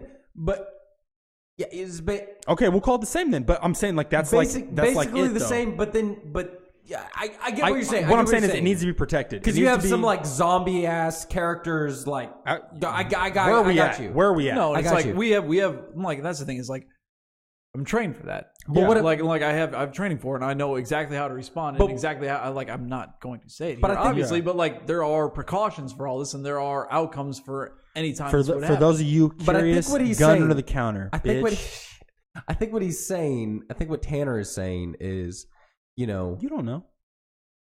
I think what you're saying is, you're low on fentanyl because that's what we're talking about. But you need it. I have a website that is controlled that we have specific logins for that are specific to people and specific to institutions. I personally cannot log in and order it. But it would have been great if you just stopped at I got a website. I got a website. But someone would Amazon. Jeff, shout out Jeff. Jeff Bezos, homeboy hooking me up for the past couple years. Right. So someone would order. Someone would place an order. I get it. Someone would place an order, but how would that arrive? Just in a normal truck? How would it show up? Is it showing up in a normal box? Because there's nothing normal about the whole situation. Because outside of the profession, if someone knew that car was coming, they want that car. What we're talking about here is like C2 substances, right? Yeah. Yes. Controlled substances. That level of narcotics. C2 in particular. There is a very specific order form that has to be done. Of course. Everyone who can sign that order form is with the DEA. Has a license. The DEA gets a copy. The manufacturer gets a copy. We keep a copy. We keep that shit for the next 7 years. Okay. Right. And it's like everything is accounted for and everything's very well tracked. And if one pill is missing, every single thing, every single person that has had any kind of involvement you in get the an line. audit of some sorts, right? Drug tests. You run back through everything. Lose You your look through your license. personal life. Yeah, absolutely. I mean, it's People are fired. like if theft is a Heads threat, will roll. no matter how many, like if theft is a possibility, that's a huge fucking problem. Yeah. Well, I mean, for obvious reasons, yeah. because no one's stealing one bill. You're stealing other things as well. That's how it's done. But It's not someone who works there who wants to get high. It's someone who works there and just wants to or maybe doesn't work there, who gets it and wants to sell it. so, You know what I mean? Yeah, absolutely. You say that, Absolutely. but at the same time, like pharmacists, like statistically speaking, Get high on have their a own problem. supply. Have a problem with drug abuse. Yeah. They Really? do. Well, I mean, take a look at like what we have access to. But you're cool. I'm chill. Yeah, yeah. Pretty good. Absolutely. I buy my drugs from gas stations and liquor stores just like the rest of you. Just like everyone else. It's Nicotine and alcohol, folks. exactly, and it's not worth the risk for me. Yeah. Fair enough. For like what I would go back to, my fallback plan is not near good enough. I'm not some fucking multi-billionaire. Yeah. You just live off a trust fund. Absolutely. It's I hear you. Like I've got We're not all to like lose if Sean. it happens. Yeah. Well, That'd be nice in this 4-story mansion that we're We're in right now. in our massive studio. 49,000 feet below ground. I'm right definitely now in the dungeon. I'm not concerned about this concrete work right You next to shouldn't me be. at all. You I shouldn't just be. noticed this. This is. bitch, we're gonna paint I can't it. believe you fucking brought me down We're here. gonna Why paint would you? it. We just haven't had fucking painting is time. not gonna fix the problem. Son The of a problem's still bitch. gonna be there. All right, Shit. David, are there any other drug-related or pharmacy-related things that you need to get off your chest, or you think you're good? I mean, I'm willing to answer. I got one more question in me. If y'all got one, I don't have a question. I'm just saying, is there anything that you need to We've say? talked about. I don't know, like We've kind of gone through it. Here's the thing. Like, it's nothing that anyone's gonna be like have not heard before. But it's like drugs are an amazing thing, absolutely amazing thing. And it's like anything you put in your body is a drug. Food is a fucking drug. It's up to people. Alcohol. It's up to people. Yeah. Fucking do it responsibly. Don't eat too much. Don't just like drink too anything much. else. Don't go out buying shitty drugs from Everything is Joe chill Blow down and the street. moderation. It's Right. I'm not even gonna say that. Like the thing is I'm not gonna say everything is chill in moderation because a moderate amount of crystal meth is still a fuck ton of crystal meth that shouldn't be done. Yeah. Like there are things. Do that you just prescribe shouldn't crystal do. meth? Is that a thing? I would only give that to you, and that's Okay. just because. Just because? I'm tired of you being around. Just because. Like, Go fucking like- go fix a car or clean a sidewalk or something. That piece of shit. Nah, Tanner, you should probably do some. You should crystal. go do some crystal meth. Last week, Yeah. he wished me ICU. Yes. You wish me a crystal meth addiction. Mine's gonna be a Take lot the more hint, fun, bro. Dude, Take the hint. No, that's what you're gonna have to do to pay for your addiction. That's You're gonna have to take that. hit. You guys Well, are such David, pieces of garbage. You I fucking hate you love both. me, you know. David, I do love you. You're hilarious, Thank and you. I love Sean too because Thank you. he's kind of funny. I mean, he's got a nice face. Thank you for That's not what I expected. Not what I mean. You got a nice face. thank you for answering all our drug questions. Absolutely, absolutely, man. No, I had a lot of fun tonight. Thank you. So now, real quick, because that got pretty heavy for a minute. No, We're gonna lighten it up real quick. We're gonna talk about a time with what would you say, a lack of moderation?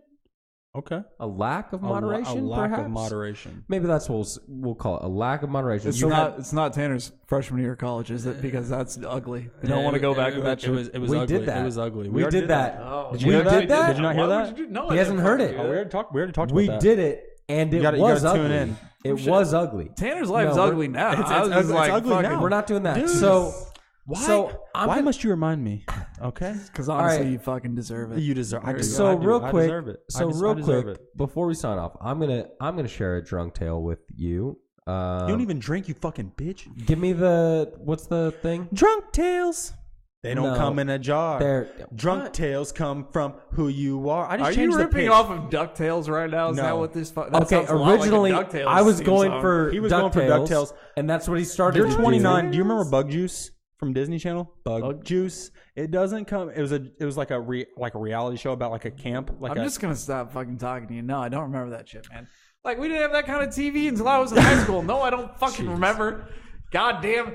By the time we got satellite, there was no right. there was no such thing. The original plan was to use the DuckTales theme song. We haven't figured that out yet. Anyway, it was a better plan. Go drunk back to that tales. plan. Anyway, they don't come in a jar. Drunk tales. Drunk tales come from who I am. Here's who my you drunk. are. Here's my drunk tale. Motherfucker. And when I say I have a bunch, just believe me. But how many days have you been alive? Right. Go ahead. But when I Day think, one. When I think drunk tale, Womb. My drunk tale, there's really only one that pops to mind. The other ones I have to think about. So here's my quintessential drunk tale. Here we go. I was recently married. So I've been married. I got married at 22. This would probably be the summer after I got married. We got married. So yeah. So you were 16. I'm like 6 months. Right. I'm pretty sure I'm still. No, I just turned 23. So I'm like, I just turned 23. It's the summertime. Just got married. Like less than a year. Haven't been married a year. Mistake. We go to. Sorry, Shy. We go. My wife and I were working together at the same place, and we're really close friends with the people we work with. We go to our friend's birthday party. It was our friend's birthday party being hosted at our other friend's house. So we go to that party. It's a luau type party. It's outside. It's Southern California. It's warm, and that's where we are. Now, for whatever reason, I don't remember exactly why. I didn't really want to be at the party. I don't remember why. It's like I loved my friends that were there, and I like, parties and drinking. I like all of that.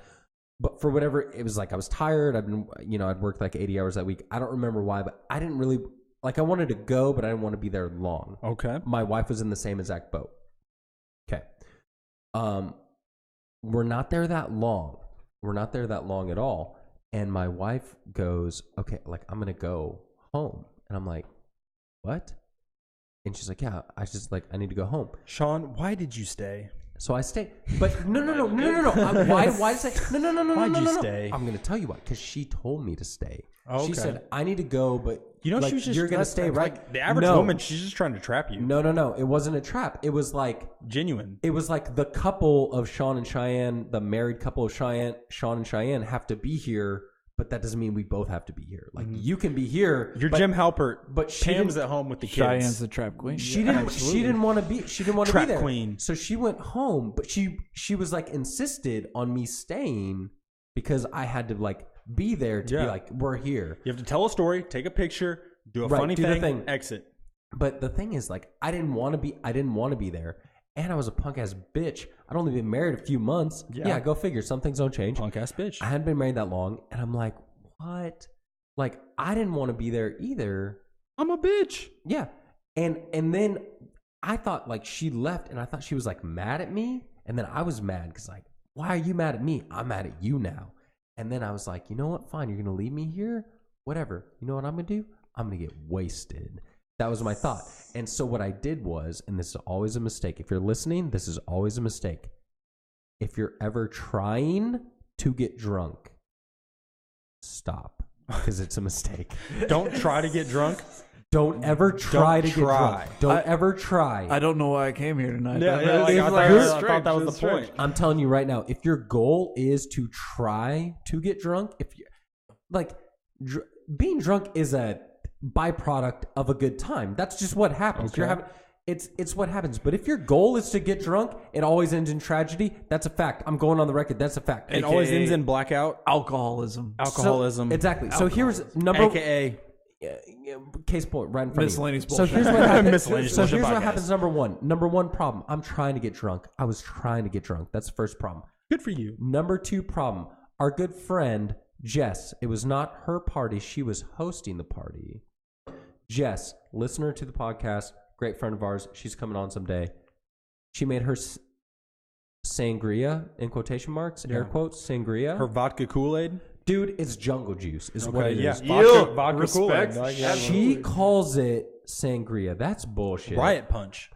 She's serving you up some shit, man. It is. It tastes like fruit punch. You crushed up a couple Xanax. It tastes like fruit punch. Let's see what just happens. Don't do that. That's bad medical advice. The pharmacist recommends not to do that. Me. No, don't do Jess, that. Jess makes this shit in this big ass cooler. It tastes like fruit punch. It's like 200 proof. I don't know.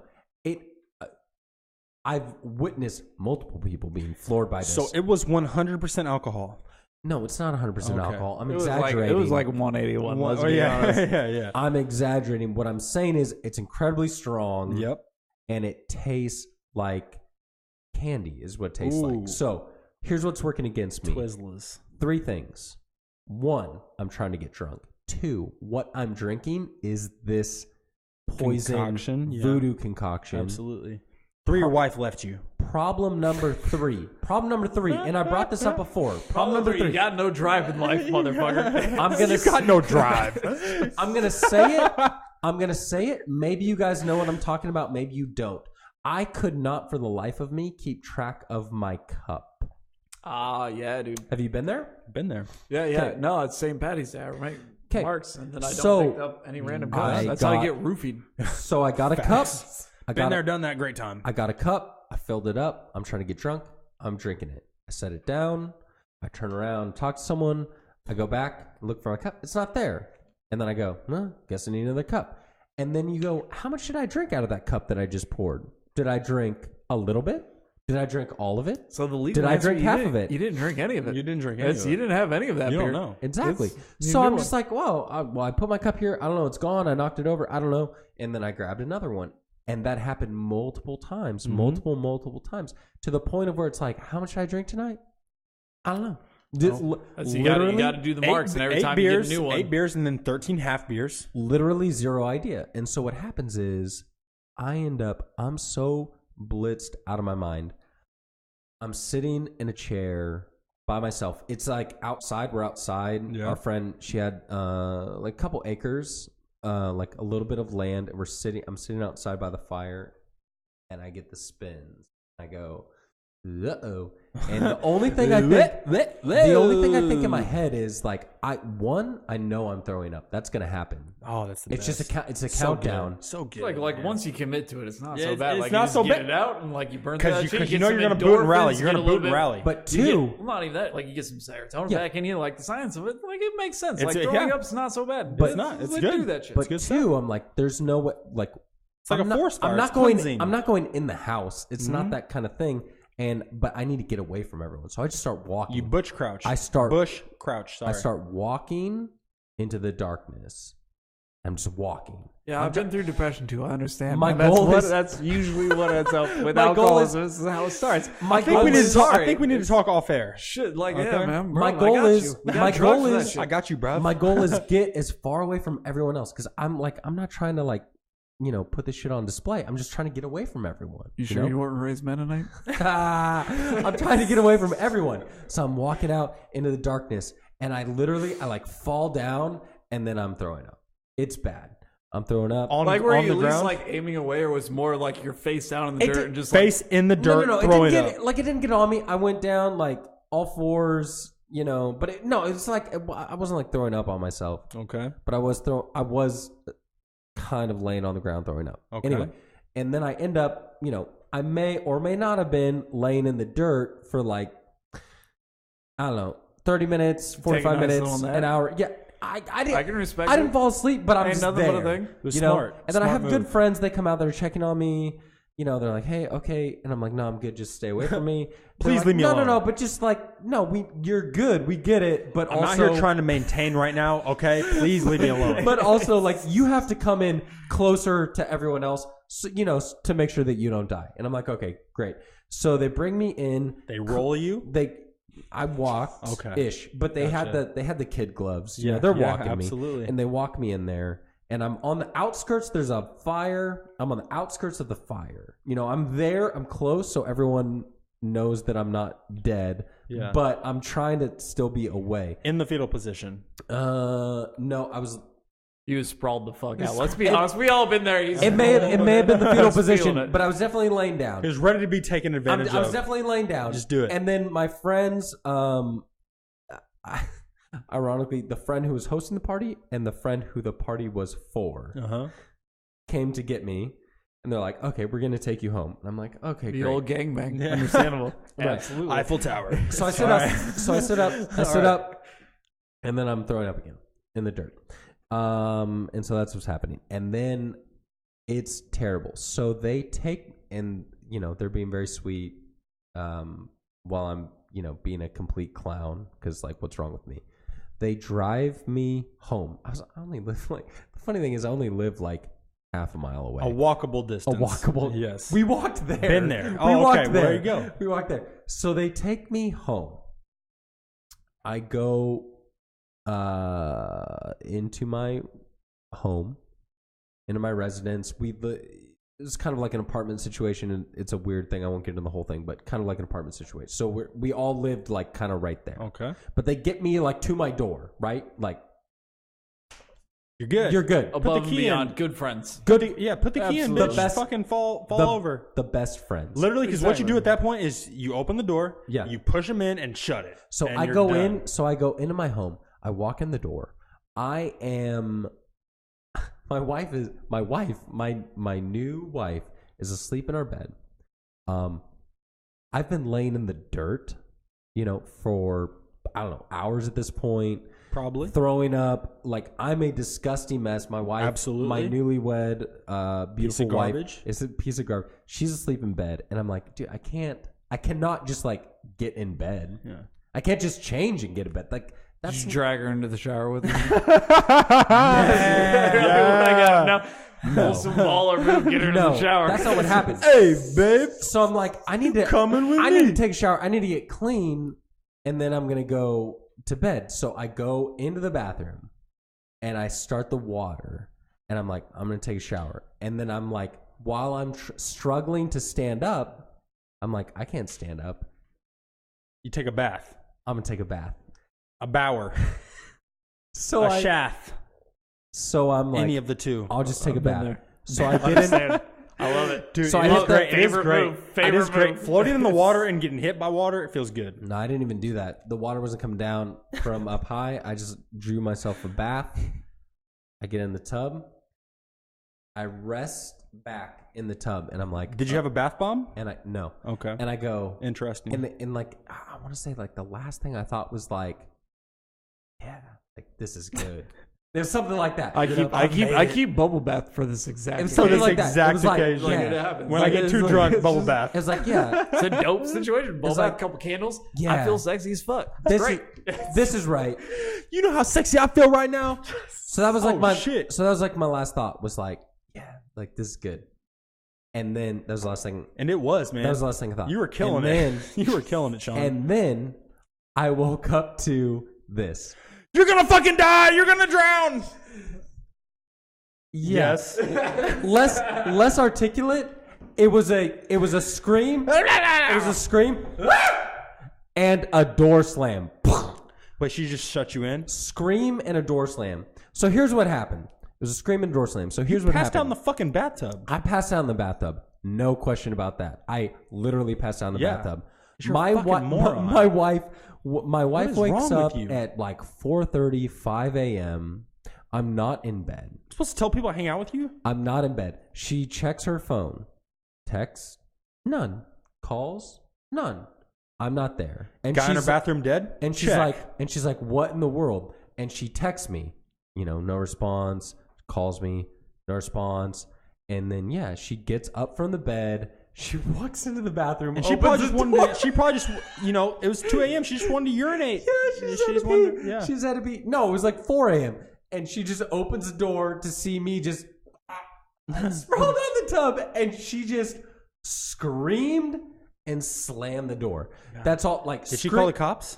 Nah. No. She to wake him up. This is a verified medical fact. She just walked in and stuck her finger in his asshole. And then I was good to go. Then all of a sudden he had an erection. It was strange. He was ready to go. And then amazing. I go, how does that work? How does that work? So I wake up, boom, and it was like that's how I imagine that happening. So we've done the math because it was like it was like 4:30, whatever. But I've been laying in the tub for like 3 hours. The water was cold, very cold. Yeah, hypothermia is a motherfucker. I have all prunes. I'm shivering. Pruny. I jump up. I'm still drunk, mind you. All prunes. He was all prunes. I'm all prunes. He's all prunes, David. I'm all prunes. I'm completely naked. That's so better grip underwater. Better on grip. surfaces. That's the reason. Evolutionary fact. I like this guy. I'm completely naked. He knows that. I'm still drunk, Yep. and I'm terrified because I just woke up to a scream and a door slam. And I jump up, And I run out.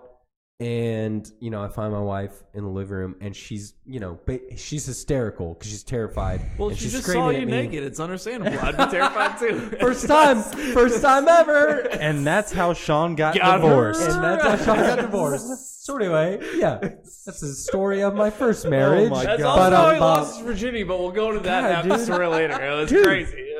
You got some zingers, guy. You got some zingers. I like it. I like it. He just roasted your bitch ass. He roasted my bitch ass. Man. So anyway, that's what happened. So good. And it's laughable now, So but it was good. highly tragic in the moment. Like at the time, it's terrifying. Full disclosure. Later on, I know a couple people you should talk to about your life. Like, I got some resources for it. We did not get a divorce. We got through it, and she's still my beautiful wife. It was all the other stuff. It was all the other stuff that did. really pissed her off. She's apparently a stronger person than Sean is. Divorce barely coming got through soon. the night. She's getting through life. Good for Cheyenne. Divorce coming soon. On next week's episode. Next week's episode, divorce. What Divorce really court. led to the divorce. So anyway, that's no my big drunk deal. tale. That's the one that comes to mind. Congratulations. You drink. Just so you know, like I am an ordained minister in the state of Indiana Hey. and Ohio. Like I could get registered here in Kentucky. I could renew your guys' vows. Oh, Like well, we could Ohio. tell that story to everyone. I found it out for listeners at home. Ohio. That's where you're from. You're a fucking idiot, and that is wrong. Damn it. Oh. Pennsylvania. You wish you knew. I'm going to keep going east until You're you say never yes. gonna know. Have you listened to my accent at all tonight? You don't have an accent, though. To me, you You're don't. goddamn right I don't, which means I'm not from Pennsylvania.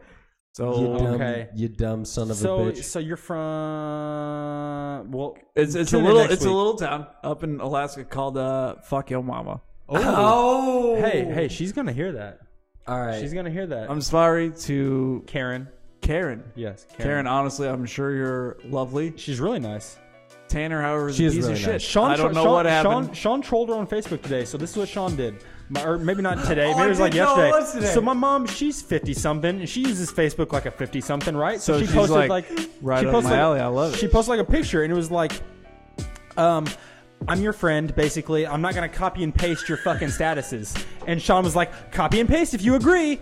And I'm like, I totally trolled Sean, leave my mom alone, dude. Honestly, I It's feel so I feel funny. like you're one of those kids with like a very great, very sweet mother. She's She's fantastic. I pizza love rolls to every situation. Like that kind of Fact, mother. my like, mom is the mother. absolutely My mom is the amazing. mother who wanted her kid to have their friends over. You know Yeah. what I mean? Like she Yeah, would absolutely. love- So my mom cool, was that cool way as also. shit. cool as shit. But it was like I feel like the friends were really just there to hang out with her because she's a better She's person cool. than She's you. super cool. Yeah, she's Absolutely. badass. And I was me, like, I believe it. I believe it. absolutely, absolutely. Honestly, I don't see your mother wearing a pink flat bill hat. I don't know why I have to She- keep revisiting this. This is a big fucking issue for me. She does not bless. wear a So pink the flat hell. bill hat. She All does right. not. Fucking She's not. good. You were just staring at my hat.